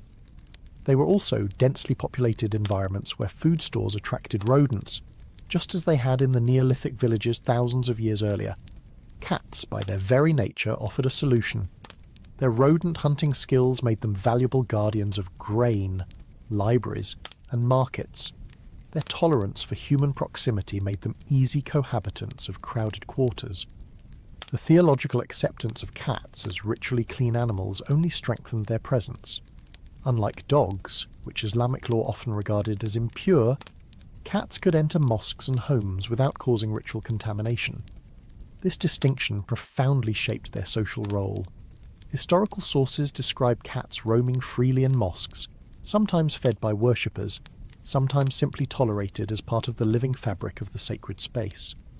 Theologians noted that cat hair did not nullify ritual purity in prayer, a subtle but important factor in why cats could dwell where dogs could not. In some cities, charitable endowments even supported feeding cats, recognizing them as part of the community. This practice illustrates a broader principle of Islamic ethics, the obligation of humans to treat animals with compassion. Cats became living examples of that principle in action, soft, visible reminders of mercy. Travellers' accounts confirm this role. In Cairo, chroniclers remarked upon the abundance of cats in mosques and streets, noting how easily they blended into daily life. In Damascus, cats were said to inhabit courtyards of learning institutions, tolerated by students and scholars alike. In Cordoba, which during the 10th century stood as one of the jewels of the Islamic world, cats walked the same marble courtyards as philosophers and poets. Their presence was unremarkable, which in itself is remarkable. While elsewhere cats could spark moral panic, here they were simply part of the city. This acceptance did not mean that cats were deified or raised to divine status, as they once had been in ancient Egypt. Islam's strict monotheism left no room for animal worship. But cats occupied a middle ground, valued, respected and incorporated into human spaces.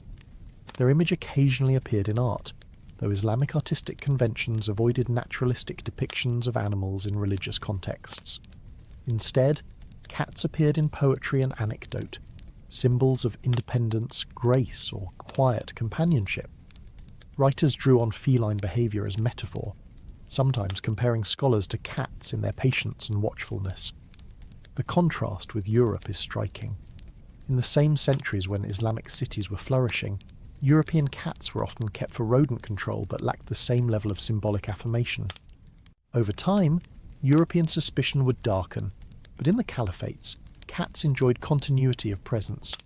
They were not feared as agents of witchcraft. They were not hunted or persecuted. They were partners in urban survival.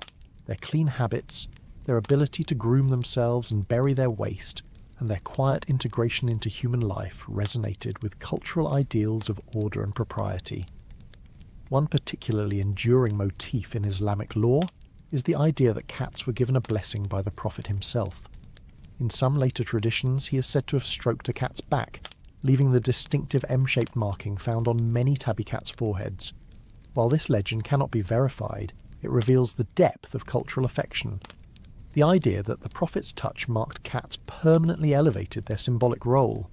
It transformed ordinary physical traits into signs of divine favour, linking every cat to the founder of the faith in popular imagination. From an ecological perspective, cats in the Islamic world were perfectly positioned.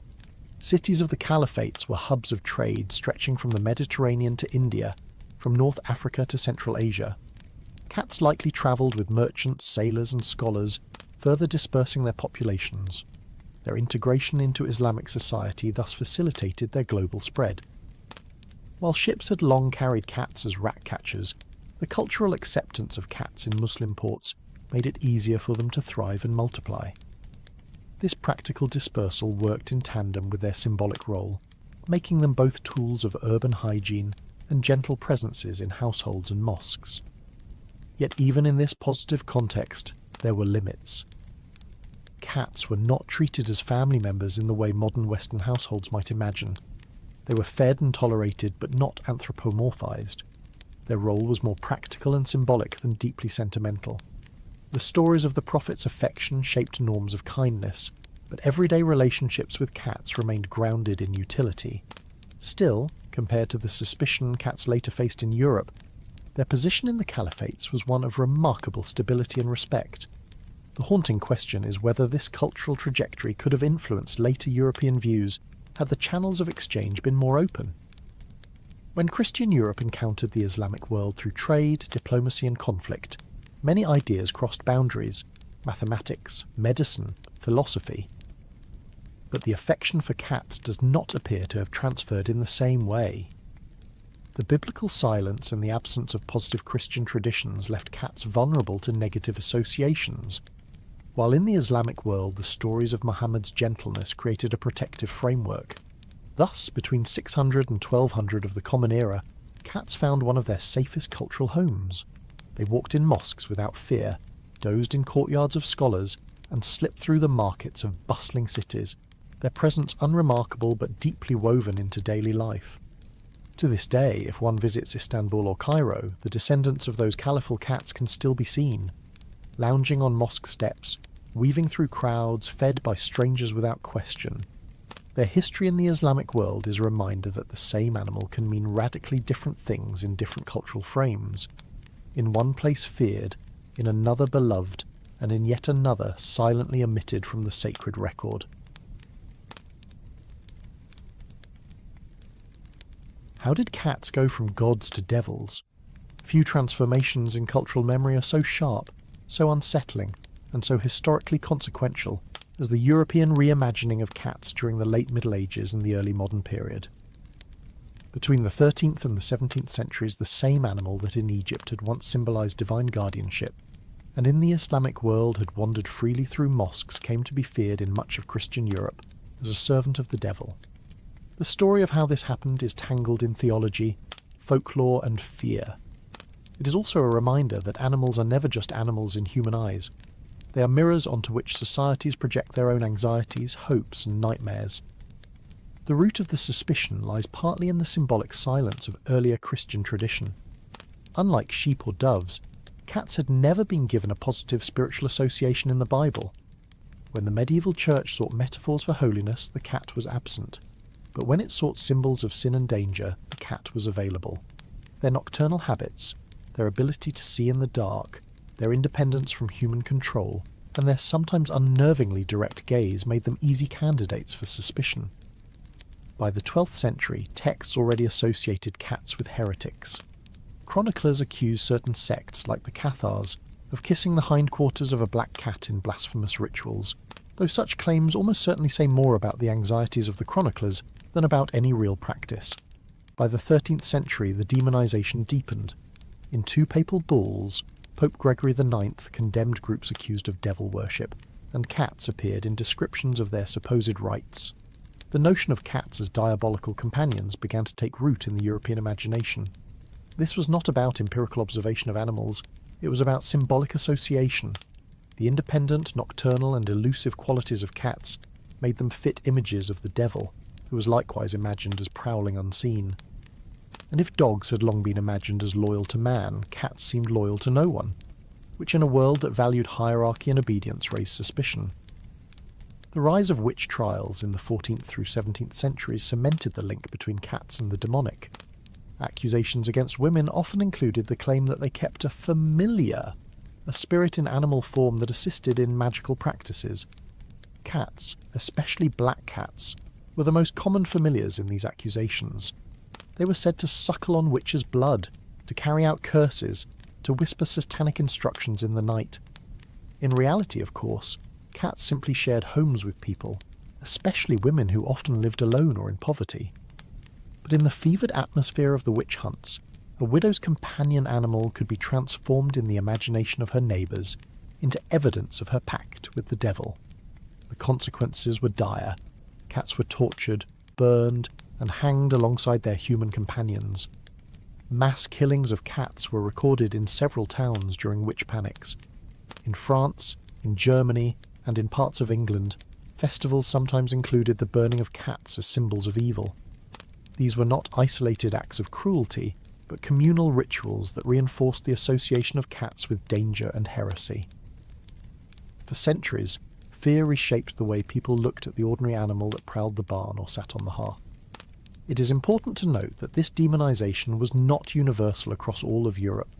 In some rural areas, cats continued to be tolerated as rodent catchers. In some noble households, they remained curiosities or even pets. The record is mixed, as history usually is. Yet the dominant cultural narrative was one of fear. To be seen with a cat could be suspicious. To keep a black cat could be dangerous. Stories circulated that the devil himself appeared in feline form, slinking through doorways or perching on the shoulder of his servants. Paintings and woodcuts from the 16th century depict witches surrounded by cats, reinforcing the association visually for an illiterate public. Why did this transformation happen when it did? Scholars suggest several overlapping causes. One was the general climate of fear in late medieval Europe. Plagues, wars, and famines left societies searching for scapegoats. Another was the growing effort by church authorities to suppress folk practices and enforce orthodoxy. Cats had long been linked in folklore to female independence and sexuality. They became symbols of precisely the kind of uncontrolled life the church sought to discipline. Their nocturnal hunting echoed the imagined nocturnal gatherings of witches. Their independence from human command mirrored the independence feared in women who lived outside patriarchal norms. There is a paradox here worth pausing on. The very qualities that had once made cats valuable, their ability to hunt unseen, their comfort in the dark, their self-sufficiency, became reinterpreted as signs of danger. The ecological role of cats had not changed. The human interpretation had. In this sense, the story of medieval cats is less about the animals than about human fear of what escapes control. When societies felt fragile, the cat's aloof gaze became unbearable. One haunting question lingers. What might have happened had different traditions prevailed? In the Islamic world of the same centuries, cats remained accepted and respected. The stories of the Prophet Muhammad's kindness created a buffer against demonization. In Europe, by contrast, the silence of the Bible and the anxieties of the church left cats vulnerable. These two cultural paths illustrate how deeply human narratives shape the fate of animals. The same feline grace that inspired reverence in Egypt, that inspired affection in the caliphates, inspired fear in medieval Christendom. The era of witch trials and familiar spirits did lasting damage to cats' reputation. Even today, echoes remain in the superstition that a black cat crossing one's path brings bad luck. These ideas are cultural fossils, remnants of centuries when cats were imagined as agents of evil. And yet, remarkably, cats survived this period. They were too useful, too adaptable, too numerous to vanish under the weight of superstition. Even as some were killed in ritual or suspicion, others continued to prowl barns and kitchens, tolerated for their utility. Their survival is a testament to resilience, both ecological and symbolic. By the 17th century, the intensity of witch hunts began to fade. Rationalist thought and changing legal standards eroded the plausibility of mass accusations. Cats, though still shadowed by superstition, began to reclaim their place as ordinary animals in European life. But the scars of the demonization remain in our cultural imagination. The witch's cat, the Halloween familiar, the black silhouette against the moon, all trace their lineage to these centuries of fear. And so, the haunting question remains. What does it say about us that the same animal can be seen as divine, beloved, or demonic, depending on time and place? The answer is not about cats themselves. It is about the human need to project meaning onto the creatures around us. Cats did not change. We did. Did killing cats make the plague worse? It is one of those unsettling questions where history, ecology, and fear collide. In the middle of the 14th century, Europe faced the most devastating pandemic in its recorded history, the Black Death. Beginning around the year 1347 and sweeping across the continent in waves, it killed tens of millions of people, reshaping societies for centuries. The plague was carried by fleas that lived on rodents, particularly the black rat, Rattus rattus, which thrived in human settlements. But one of the darker twists in this story is that the very animal capable of keeping rat populations in check had, by this time, been persecuted and diminished. The suspicion and destruction of cats that had become widespread in the late medieval period may have contributed to an ecological imbalance that worsened the impact of the plague. We must tread carefully here, because the historical record is patchy and the dynamics of medieval disease are complex. It would be too simple to say that the plague happened because Europeans killed cats. Yersinia pestis, the bacterium that caused the Black Death, required a web of ecological and social conditions to spread: trade routes, dense urban populations, and rodent hosts. Yet when we step back and look at the broader picture, the timing of cat persecution and the explosion of rat-borne disease creates a troubling connection. The very superstition that casts cats as agents of the devil may have inadvertently weakened one of humanity's best lines of natural defence against vermin. When plague ships first docked in Sicily and Italy in the late 1340s, they carried more than merchants and cargo. Rats nested in the holds, and fleas carried the pathogene from rodent to rodent. From these Mediterranean ports, the disease spread rapidly northward and westward, carried along trade routes into France, Spain, the Low Countries, Germany, and eventually Britain and Scandinavia. The speed of its expansion was extraordinary, suggesting that the ecological conditions were already ripe for an epidemic. Rats were plentiful in medieval cities, which were characterised by wooden houses, thatched roofs, grain storage, and refuse in the streets. Without effective sanitation, rats flourished, and with fewer cats to control them, they may have flourished even more. By the 14th century, suspicion of cats in Europe was deeply ingrained. As covered earlier, witchcraft trials and theological condemnations had linked cats with evil. Mass killings of cats were not uncommon, whether through ritual burnings, local festivals, or simple fear. Written accounts describe cats being thrown into bonfires in towns during certain celebrations. Archaeological finds also suggest spikes in mass cat killings in some regions. The result was a population decline of domestic cats, at least in some parts of Europe. While cats were never eradicated, many households surely continued to keep them. The climate of fear created gaps in the predator-prey balance. Rats, freed from some of their most effective predators, found easier access to food stores and homes. Grain, a staple of medieval diets, was often stored in bins and sacks vulnerable to infestation. Cats would normally have prowled granaries and kitchens, keeping rat populations under constant pressure. Remove the cats, and rodents multiplied unchecked. Fleas, in turn, multiplied on the rats. When plague arrived, the ecological chain was primed for rapid spread. The haunting irony is that superstition drove people to destroy the very animals that might have shielded them. Fear of witches and the devil turned cats into scapegoats, and in killing them, humans may have given freer rein to the true enemy, disease-carrying rodents. This is not to suggest that cats alone could have stopped the plague. The Black Death was too vast, too entrenched in the social and ecological fabric of Eurasia.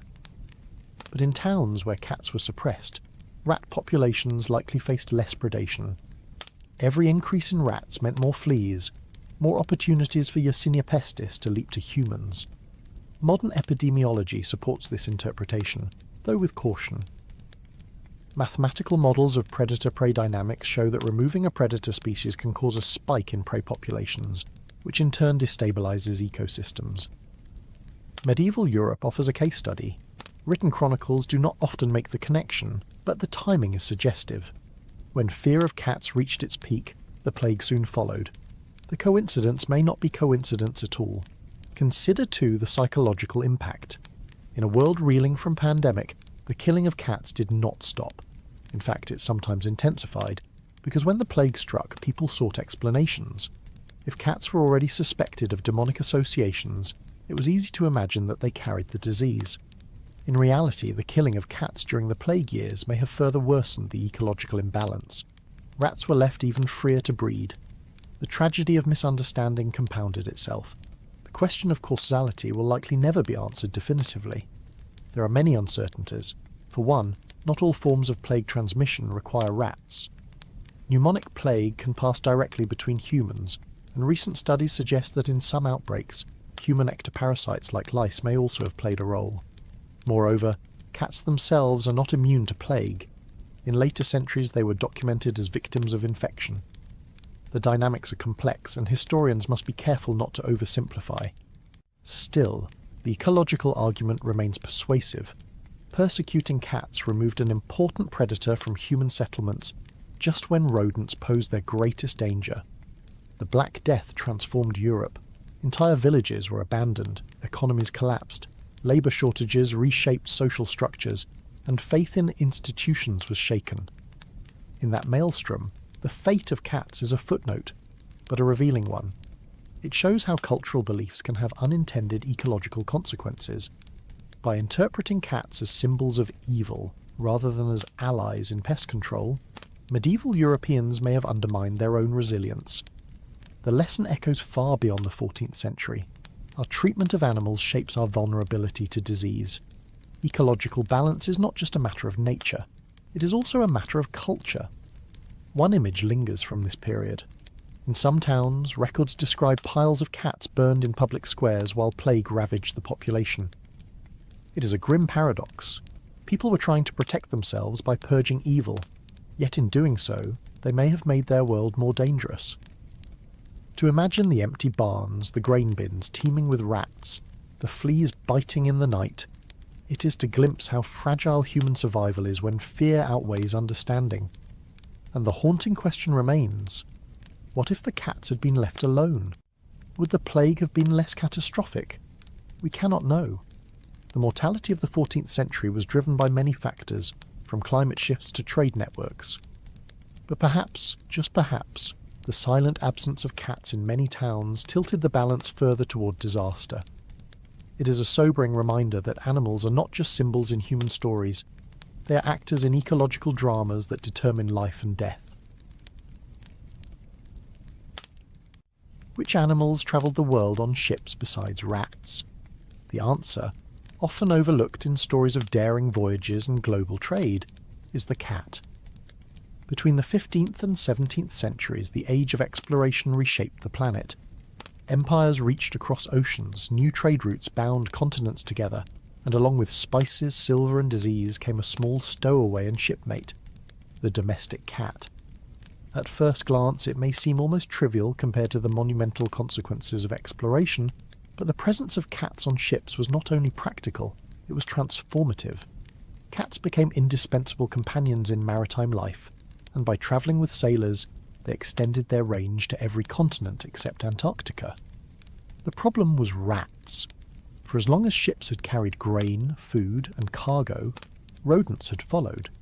Ships were essentially floating pantries, sacks of grain, salted meats, crumbs scattered in corners.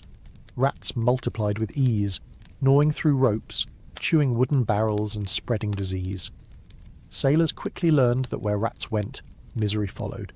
Cats were the answer. Brought aboard as pest control, they patrolled the decks and holds with silent precision, reducing rodent populations and preserving stores. It was not a new relationship. Cats had been associated with granaries and human food storage for thousands of years. But now, in the age of oceanic navigation, their hunting skills took on a global dimension. Records from the Portuguese, Spanish, Dutch and later English voyages note the presence of cats on long journeys. Some of these cats were likely brought deliberately, others perhaps slipped aboard as stowaways. Either way, once at sea they proved their worth.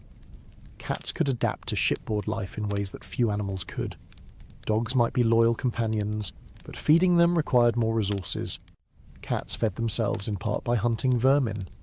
They took up little space, tolerated confinement, and bred quickly, ensuring new generations could replace those lost at sea. Their claws and balance made them remarkably adept at navigating the rolling decks and rigging of ships. This role as maritime pest controllers had consequences far beyond the vessels themselves. Every time a ship docked in a port, cats had opportunities to slip ashore or be carried off by sailors and settlers.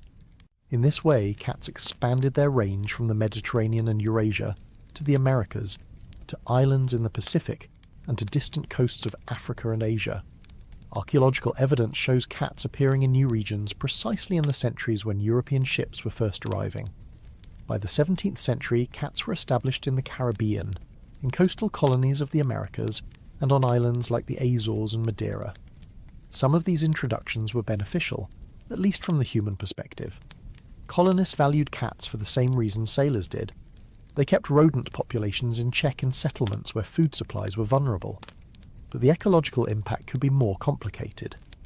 On isolated islands, cats became invasive predators, hunting birds and small mammals that had no defences against them. Entire species, especially ground-nesting birds, were put at risk. The history of cats in the Age of Exploration is thus a double-edged tale. On one hand, practical partnership with humans. On the other, ecological disruption in environments unprepared for their arrival. In the journals of explorers, cats occasionally surface as more than tools.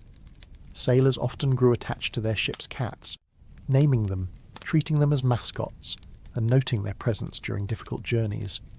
Folklore grew around them too. Cats were thought to bring luck, or to predict weather by the way they washed their faces or arched their backs. Some seafarers believed a ship's cat could calm storms, others that its anger might provoke one. A few myths even imagine cats as guardians against witches or as creatures with supernatural influence over the sea. Whether feared or cherished, their presence was undeniable. When we consider the great voyages of this period, the Portuguese around Africa, Columbus crossing the Atlantic, Magellan's circumnavigation, it is tempting to focus solely on human actors. Yet at the margins of these events padded quiet paws. When Europeans settled in the Americas, cats went with them.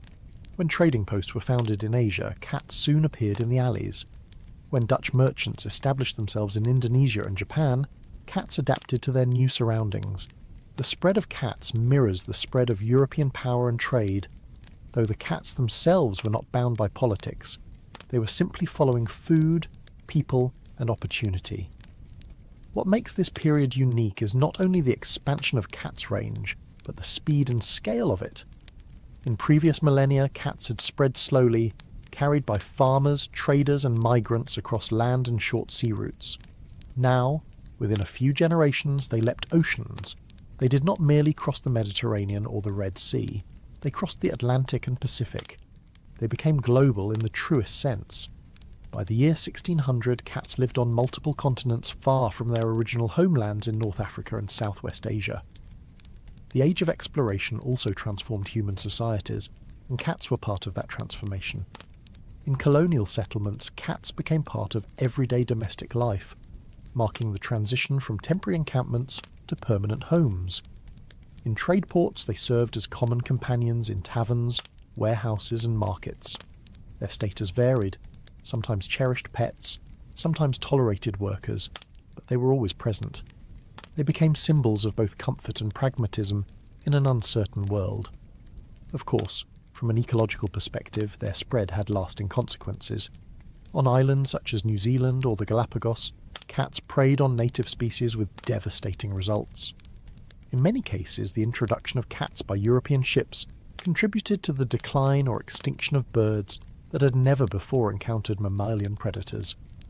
These unintended consequences are a reminder that domesticated animals, once mobile with humans, could alter ecosystems in profound and sometimes irreversible ways. Sailors and settlers of the time could not have foreseen this. For them, cats were simply helpful allies. But the long echo of those voyages includes both companionship and ecological disruption. It is worth remembering that during this same period, rats were also spreading with ships, often with equal or greater impact on ecosystems and human health. Cats and rats, age-old adversaries, travelled together, their struggle exported across oceans. Sometimes cats succeeded in holding back rat populations in new settlements. Sometimes the rats overwhelmed them. Either way, the global journeys of humans had brought both species into landscapes far from where they evolved. So when we ask which animals travelled the world on ships besides rats, the cat stands out not only for its ubiquity, but for the quiet role it played in shaping global history. It was the predator in the hold, the comfort on a stormy night, the passenger that left the ship and never returned, the settler that carved out a new niche. The age of exploration was not just about empires and economies, it was also about the spread of living companions whose stories intertwined with ours. And the haunting question remains, when humans set sail to conquer the oceans, did cats conquer us instead? For while we thought we were carrying them as pest control, it was they who hitched a ride into every corner of the world, securing a global presence without ever asking permission. When did cats stop working and start lounging? The question might seem playful, but it marks a genuine turning point in the history of human-cat relations. For millennia, cats had been tolerated and valued primarily as hunters of rodents, whether in the fields of the Fertile Crescent, the temples of Egypt, the ships of explorers, or the warehouses of Europe. Their role was practical, their presence justified by utility. Yet by the 18th century, a cultural shift was underway in Europe. Cats were no longer seen only as mouses or as suspicious animals linked with witchcraft and misfortune. Instead, they began to move into parlors, bedrooms, and family portraits, making the transition from workers to companions. This shift was not sudden, nor was it uniform across all of Europe. In rural communities, cats still performed much the same tasks they always had. Barn cats lived largely outdoors, hunting rodents around food stores and outbuildings. But in urban centres, particularly among the growing middle classes and elites, cats began to be accepted indoors as pets. The Enlightenment, with its emphasis on observation, natural history, and changing ideas of domestic life, provided a cultural climate in which cats could reinvent their role. Writers and philosophers of the 18th century sometimes remarked on the cat's peculiar charm. The French naturalist Georges-Louis Leclerc, Comte de Buffon, devoted pages to cats in his Histoire naturelle, published in the 1750s. He described them as creatures of grace and independence, albeit sometimes with a streak of cruelty. Buffon's observations carried influence across Europe, shaping perceptions of cats not simply as vermin control, but as fascinating subjects in their own right. At the same time, other Enlightenment thinkers highlighted animals as companions and participants in human domestic life, softening earlier prejudices that had linked cats with sorcery or misfortune. Art of the period reinforces this change. In Dutch and French paintings of the 17th century, cats often appear in kitchen or barn scenes, associated with disorder or thievery, stealing a fish or a piece of bread. But by the 18th century, British and French artists increasingly placed cats within family portraits or intimate domestic scenes. They appeared on laps, by fireplaces, and alongside children, suggesting not suspicion, but affection. A subtle shift in iconography reflected a deeper social change. Cats were becoming acceptable as household companions.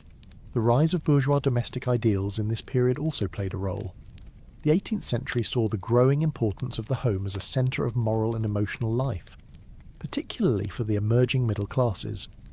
Pets fit into this new vision of domesticity, embodying values of comfort, nurture, and family cohesion. Dogs had long held this role, but cats began to follow, especially as their reputation for independence and cleanliness made them appealing in urban households. They could share indoor spaces without the same demands as dogs for constant attention or exercise. At the same time, scientific interest in animals was expanding. Natural history collections, menageries, and zoological works paid increasing attention to species that had once been overlooked. The cat, once dismissed as too ordinary or too sinister, now received more study. Travellers described cats in distant colonies, noting variations in size or colour. While this was not yet the era of formalised cat breeds, it laid groundwork for thinking of cats as diverse and individual creatures rather than interchangeable mouses. Literature, too, reveals the changing role of cats. In England, writers such as Samuel Johnson kept and remarked on cats, sometimes with affection. Anecdotes of cherished cats circulated in letters and journals, indicating a growing tendency to treat them as valued companions. By the late 18th century, sentimental stories of cats appeared in popular almanacs and magazines. Where once cats had been feared as omens, they now featured in moral tales of loyalty and kindness. Not everyone embraced this shift. Some writers continued to view cats with suspicion, emphasizing their aloofness compared to dogs. In certain rural or conservative circles, old associations with witchcraft lingered. But overall, the cultural balance was tilting. Increasingly, cats were tolerated indoors, admired for their elegance, and spoken of in terms of companionship. This transition also intersected with broader changes in attitudes toward animals. The 18th century witnessed the beginnings of animal welfare movements in Europe. Concerns about cruelty, especially in urban settings where animals were often mistreated, led to the first campaigns for more humane treatment. Within this climate, treating cats as members of the household, rather than expendable workers or nuisances, aligned with a broader moral trend. To welcome a cat into the parlour was not only an act of comfort, but part of a growing ethic of compassion toward animals. By the end of the 18th century, cats had carved out a new place in European society. They were still hunters in barns and alleys, still passengers on ships, but they were also companions, curling on cushions, appearing in portraits, and inspiring affection. Their ambiguous reputation had softened, and their role had diversified. The haunting question remains: what changed first, the cat or the human? Did cats adapt their behaviour, becoming more tolerant of close indoor living, or did humans simply reinterpret the same feline traits in a new cultural light? Perhaps both occurred together, as centuries of proximity slowly rewrote mutual expectations. From pest control to parlours, the 18th century marks the moment when cats began to step fully into the role they still occupy today. Not just hunters at the edges of human society, but companions at its heart. Why did the tabby cat not exist in the form we know until the Middle Ages? It is a curious puzzle, because for thousands of years cats had already lived alongside humans. They guarded the granaries of Mesopotamia, stalked the alleys of Jericho, crossed the Mediterranean on ships and lounged in Egyptian temples. Yet in all the art, sculpture and written accounts of cats from those long centuries, the familiar blotched or striped patterns that fill our homes today are absent. Ancient cats, like their Near Eastern wildcat ancestors, largely wore coats of pale, sandy colour, marked only with narrow vertical stripes, the so-called mackerel tabby pattern. The swirling blotches and dots that define the modern tabby only begin to appear relatively late in the historical record, and their story is one of genetics, trade, and the slow, unintentional shaping of domestication. The genetic clue lies in a mutation of a single gene called TACPEP, short for transmembrane aminopeptidase Q. This gene influences coat pattern by controlling how pigment cells are distributed during embryonic development. In wild cats, the dominant form of the gene produces narrow vertical stripes well suited for camouflage in tall grasses and scrub. But at some point, probably in the first millennium of the Common Era, a new variant emerged that altered this system, producing bold blotches, wider stripes, and spots that look very different from the subtle camouflage of a wild cat. Unlike deliberate breeding in dogs, which dramatically reshape their bodies and temperaments, this feline change spread gradually, unnoticed at first. Cats remained cats, but their coats began to tell a story of subtle genetic drift. Where did this happen? Evidence points towards Southwest Asia, particularly the Ottoman world. By the Middle Ages, cats had spread through trade routes that linked the Islamic Caliphates, Byzantium, and later the Ottoman Empire to Europe and Africa. In this interconnected world, cats travelled on ships, in caravans, and in the homes of merchants. A tabby coat mutation that appeared in one local population could therefore spread widely, carried silently in the litters of cats that followed trade networks. Archaeogenetic studies comparing ancient remains to modern DNA suggest that the blotched tabby pattern may have first become common in the eastern Mediterranean before moving steadily westward. Art gives us supporting evidence. In Egyptian and Roman depictions, cats are almost always shown with narrow stripes resembling the African wildcat. The earliest known illustration of a blotched or classic tabby pattern appears only in the late Middle Ages, in manuscripts and paintings from Southwest Asia, and later in European works. By the 14th century, cats with bolder markings, occasionally appear in illustrated bestiaries and illuminated manuscripts. By the 16th century, tabby cats were depicted more regularly, and by the 18th century, they had become familiar enough to be associated with domestic pets in Europe. This timeline raises an intriguing question. Why did the mutation become widespread only in the medieval period, long after cats had already dispersed across much of the Old World? The answer may lie in how cats were treated by humans. For thousands of years, cats domesticated themselves through a commensal relationship. They approached human settlements for food, tolerated our presence, and were tolerated in return. Unlike dogs, they were not subject to intense selective breeding. Humans did not shape their appearance until very recently. But as urban life expanded in the medieval era, and as cats increasingly shared indoor spaces, traits that marked them out visually may have been favoured, consciously or unconsciously. People may have found blotched or spotted coats attractive, and cats with these mutations may have been more likely to be cared for, fed, and passed along to new households. The rise of the Ottoman Empire may have accelerated this process. Cats were valued in Islamic culture for their cleanliness and their role in controlling vermin. Stories of the Prophet Muhammad's affection for cats helped cement their status as welcome companions in homes and even mosques. Within such an environment, cats were free to reproduce in large numbers, and distinctive coat patterns could spread rapidly. From the Ottoman heartlands, maritime and overland trade carried these cats westward, introducing blotched tabbies into European ports and cities. By the 18th century, naturalists began to notice and comment on the variety of cat coat patterns. Buffon and others described not only the sandy stripe type but also the blotched, marbled forms that were becoming increasingly common in European households.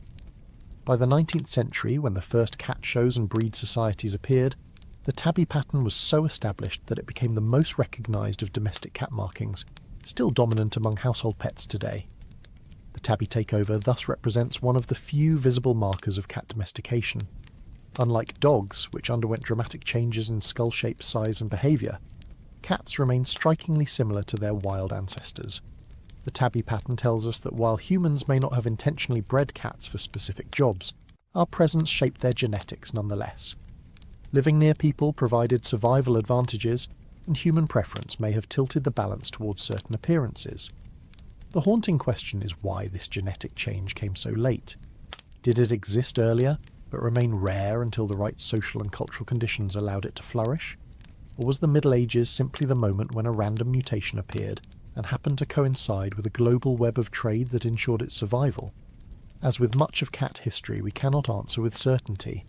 What we can say is that the coats of the animals in our homes today carry with them the memory of a genetic shift that unfolded quietly in the medieval centuries, reshaping the very look of the domestic cat.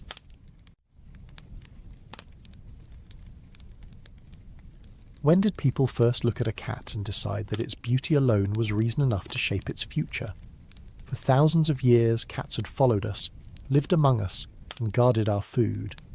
They had slipped into myth in Egypt, into suspicion in medieval Europe, into households during the Enlightenment. But until the 19th century, no one had systematically bred cats for appearance or organised competitions to decide which was most appealing. The Victorian age changed that. The same century that brought industrial smoke, telegraphs and railways also brought the curious invention of the cat fancy. It was a movement that took cats off the street and placed them on velvet cushions under the judging eye of human taste. The first great cat show is usually dated to London in the year 1868, held at the Crystal Palace, that vast glass exhibition hall originally built for the Great Exhibition. Organised by Harrison Weir, an artist, naturalist and passionate animal lover, the event brought together dozens of cats from across Britain. They were displayed in cages, each with information about age, sex and category. Visitors could walk through the rows, marvelling at Persians with long flowing coats, at compact British shorthairs, at unusual colour varieties that until then had been little more than curiosities. The show was, by all accounts, a sensation. Thousands came, newspapers wrote admiringly about the animals, and a precedent was set. Cats could be judged like cattle, horses or dogs, not for utility but for beauty. The Victorians were primed for this shift. Britain in the 19th century was obsessed with classification, order and improvement. This was the age of Charles Darwin and On the Origin of Species, the age of natural history museums, the age of selective breeding in agriculture that promised to improve everything from sheep's wool to roses in the garden. Dogs had already been subject to directed breeding for centuries, producing recognisable types for hunting, guarding, or companionship. Cats, until now, had largely been left to their own devices. The cat fancy was the first deliberate attempt to change that, to mould felines into predictable, recognisable forms that could be named, catalogued and celebrated. Breeds began to crystallise. The Persian, with its long fur and flattened face, became one of the earliest and most fashionable.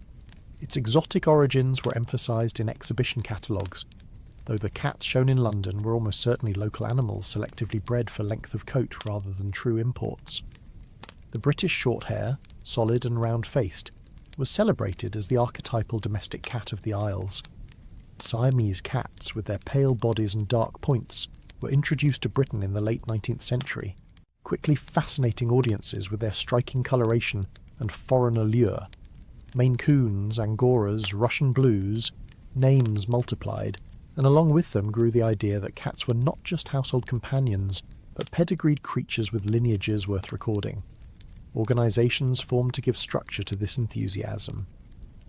The National Cat Club was founded in Britain in the 1880s, establishing standards for breeds and organising shows. Stud books were kept, recording lineages and helping to stabilise traits. The emphasis was firmly on appearance, coat length, colour, pattern, eye shape, body proportions. Unlike dogs, whose breeds were often tied to specific working functions, cats were bred almost exclusively for how they looked. In this sense, the cat fancy was a purely aesthetic project, reflecting Victorian ideals of refinement, exoticism, and status. Not everyone approved. Some naturalists worried that selective breeding might weaken cats, making them less effective hunters or more prone to disease. Others mocked the idea of pampering animals that had for so long lived independently, dismissing the shows as frivolous spectacles for bored city dwellers. But for many Victorians, the appeal was irresistible. To own a rare breed was to participate in a new culture of refinement, much like collecting orchids or breeding fancy pigeons. It was a sign of status, education, and modernity. The shows themselves reveal much about changing human-cat relationships.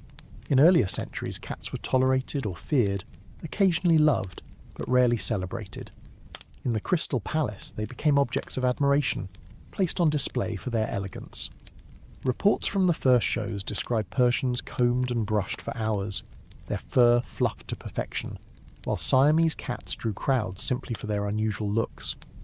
The judges awarded prizes, visitors debated merits, and the press printed descriptions of winners. Cats, in short, had become celebrities. This new obsession spread quickly beyond Britain. Cat shows were organised in France, Belgium, and the United States by the end of the 19th century. The American Cat Association was founded in 1899, reflecting similar interests across the Atlantic. Illustrated books appeared with lavish drawings of cat breeds, and owners commissioned portraits of their prized animals. The cat fancy had become a transnational movement, carried by urban elites who found in the cat both a symbol of domesticity and an exotic companion. But beneath the glamour lay a more complicated truth.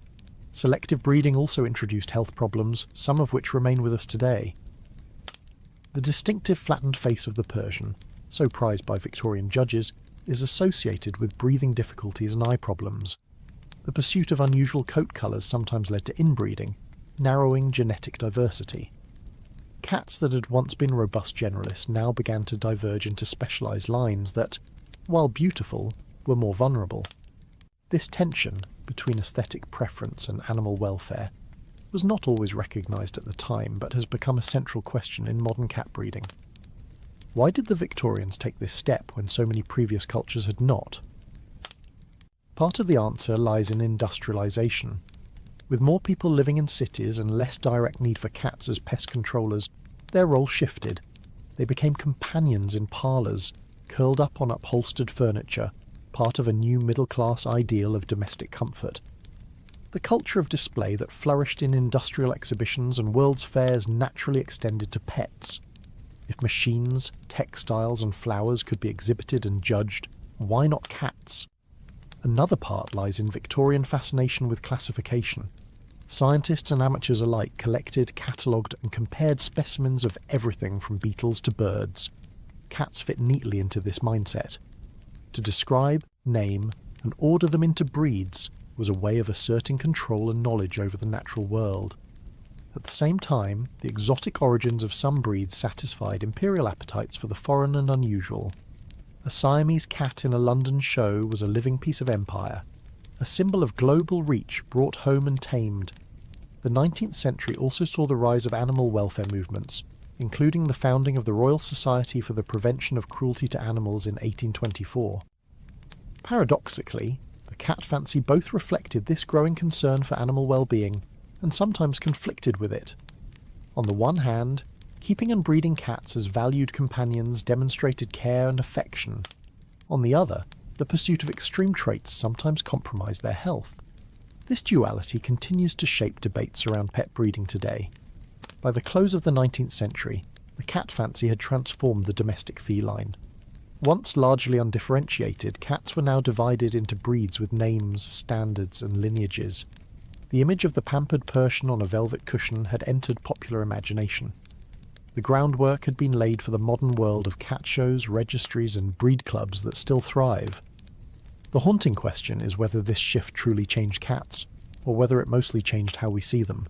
Cats themselves remained remarkably independent, still capable of living feral lives if abandoned, still hunters at heart. Yet in the Victorian era, we began to project onto them our own ideals of beauty, order, and status. That act of projection marked a turning point in the long story of human-cat relations, one that continues to shape the breeds we admire and the pets we invite into our homes today. Are cats even domesticated at all? It is a deceptively simple question, one that should have a straightforward answer. After all, the domestic cat has been given a Latin name, Felis catus, and sits in veterinary textbooks alongside clearly domesticated species like Canis familiaris, the dog, or Bos taurus, the cow. Yet when biologists have examined the modern cat genome in the last 2 decades, they have found something unsettling. Unlike dogs, who show thousands of years of directed selection for traits that humans needed, cats remain remarkably similar to their wild cousins. Their genome has hardly shifted. Their skeleton is almost identical to the Near Eastern wildcat from which they descend, and their behaviour retains a feral resilience that no amount of breeding has erased. To study the cat is to realise that domestication is not a simple binary. It is a spectrum, and cats occupy its margins, balancing between wild autonomy and human companionship, with a confidence that makes them unique among the animals we call ours. The first major attempt to map the cat genome came in the early 2000s, when geneticists began sequencing both domestic breeds and wild relatives. The results were surprising. While domestic cats could clearly be traced back to a single ancestor, Felis silvestris libica, the Near Eastern wildcat, there were far fewer differences than expected. Where the dog genome showed signatures of selection in hundreds of genes related to digestion, cognition, and social behaviour, cats displayed only modest shifts in a handful of regions. Many of those changes were linked to coat colour, spotting, or fur length, cosmetic traits that humans had only recently emphasised in the age of cat fancy. The rest of the genome looked remarkably wild. This has led scientists to argue that cats represent a case of self-domestication more than directed domestication. They were not rigorously bred by humans for specific tasks across millennia. Instead, they found a niche around our settlements, flourished as hunters of rodents, and tolerated our presence because it suited them. Humans occasionally rewarded friendliness, perhaps offering scraps or shelter, but most of the selective pressure came from the cat's own ability to exploit the human environment. When genome studies were compared across feral populations and pampered house pets, the differences were minimal. A feral cat in a city alley, with no contact with humans beyond scavenging, and a Persian curled on a sofa in London share almost the same genetic makeup. This resilience is unlike any other companion animal. One of the most striking findings of modern DNA work is how easily cats can revert. Release a domesticated dog into the wild, and it may survive for a time, but generations of breeding for dependence on humans usually leave it less capable in the long term. Release cats, and within a generation they look and behave almost indistinguishably from their wild ancestors. Their hunting skills remain intact, their reproductive strategies unchanged, their ecological impact severe. This is why feral cat populations explode on islands or in cities when left unchecked. The genome tells us that little was fundamentally altered in their domestication. In truth, they are still wild animals that simply happen to tolerate our firesides.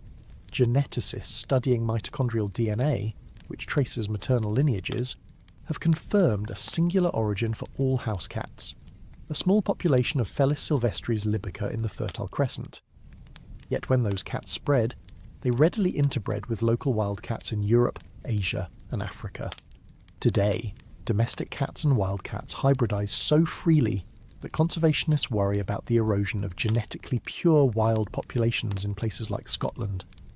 The lack of strong barriers between wild and domestic lineages underscores just how porous the boundary remains. We may call our cats domesticated, but genetically they are still capable of merging seamlessly back into the wild pool. One area where subtle shifts do appear in the genome is in behaviour. Studies have identified small differences in genes linked to fear responses and social tolerance. Domestic cats are, on average, more willing to approach humans, to vocalise, and to tolerate proximity to other cats than wild libica. Even so, the changes are modest. Unlike dogs, who evolved entire repertoires of expressions, obedience behaviours, and cooperative instincts shaped by millennia of human preference, cats remain fundamentally solitary hunters. Their domestication was not about becoming pack members, but about learning to exist in the shadow of humans without conflict. In this sense, the genome confirms what many owners already know: cats live with us on their own terms. Modern genetic surveys have also revealed just how recent most visible variety in cats really is. The tabby stripes, orange coats, and pointed Siamese patterns that seem so central to our idea of cats are products of the last 1,000 years at most, with many stabilised only in the last 2 centuries through cat fancy breeding.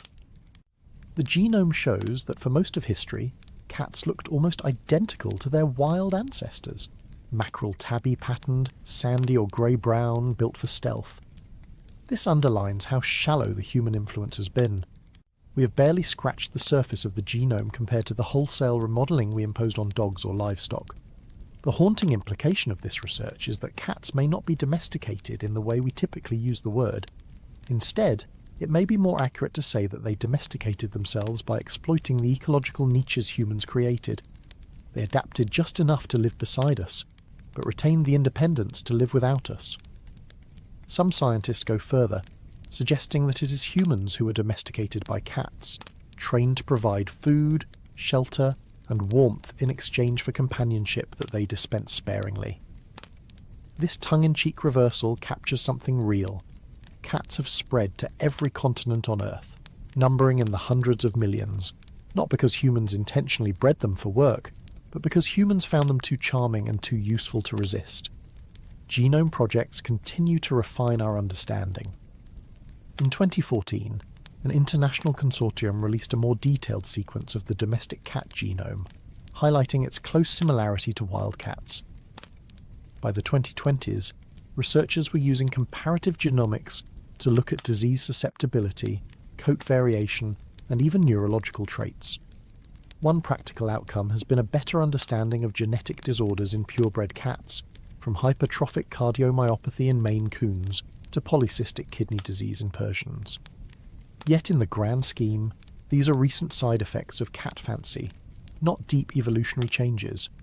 For the vast majority of cats worldwide, stray, feral, or household companions, the genome is still that of a desert hunter who found its way into human granaries 10,000 years ago. This leads to an uncomfortable but important question. If domestication implies dependence, then perhaps cats are only partially domesticated. They still feed themselves, still reproduce without our guidance, still slip back into feral states with ease. We provide comfort, but not necessity. And perhaps that is why they fascinate us. They are the only common pet that feels both ours and not ours at the same time. They accept our affection, but never entirely surrender their wildness. In their genome is written the story of autonomy preserved against the tide of human control. As we close this long journey from the first grain stores of the Fertile Crescent to genome labs of the modern age, the cat remains an enigma. It is not the pliant servant that the dog became, nor the engineered machine of the cow or the chicken. It is a creature that lives with us, not for us. Its genome whispers that it could leave us tomorrow and still survive, yet it stays. The haunting question is whether this long companionship says more about cats or about us. Did we domesticate them, or did they, in their quiet way, domesticate us? Thank you, fellow sapiens, for wandering this timeline with me, for drifting into deep time, for slowing down and remembering. If this helped you fall asleep, helped you study, or simply helped you step out of the noise for a while, thank you for being here. If you think more people should know this story, you know what to do. Like, subscribe, share it with the sapiens in your life, and tell me, are you listening before bed, while working, or somewhere in the world I can only imagine? And as always, stay curious, stay calm. I'll see you in the next story.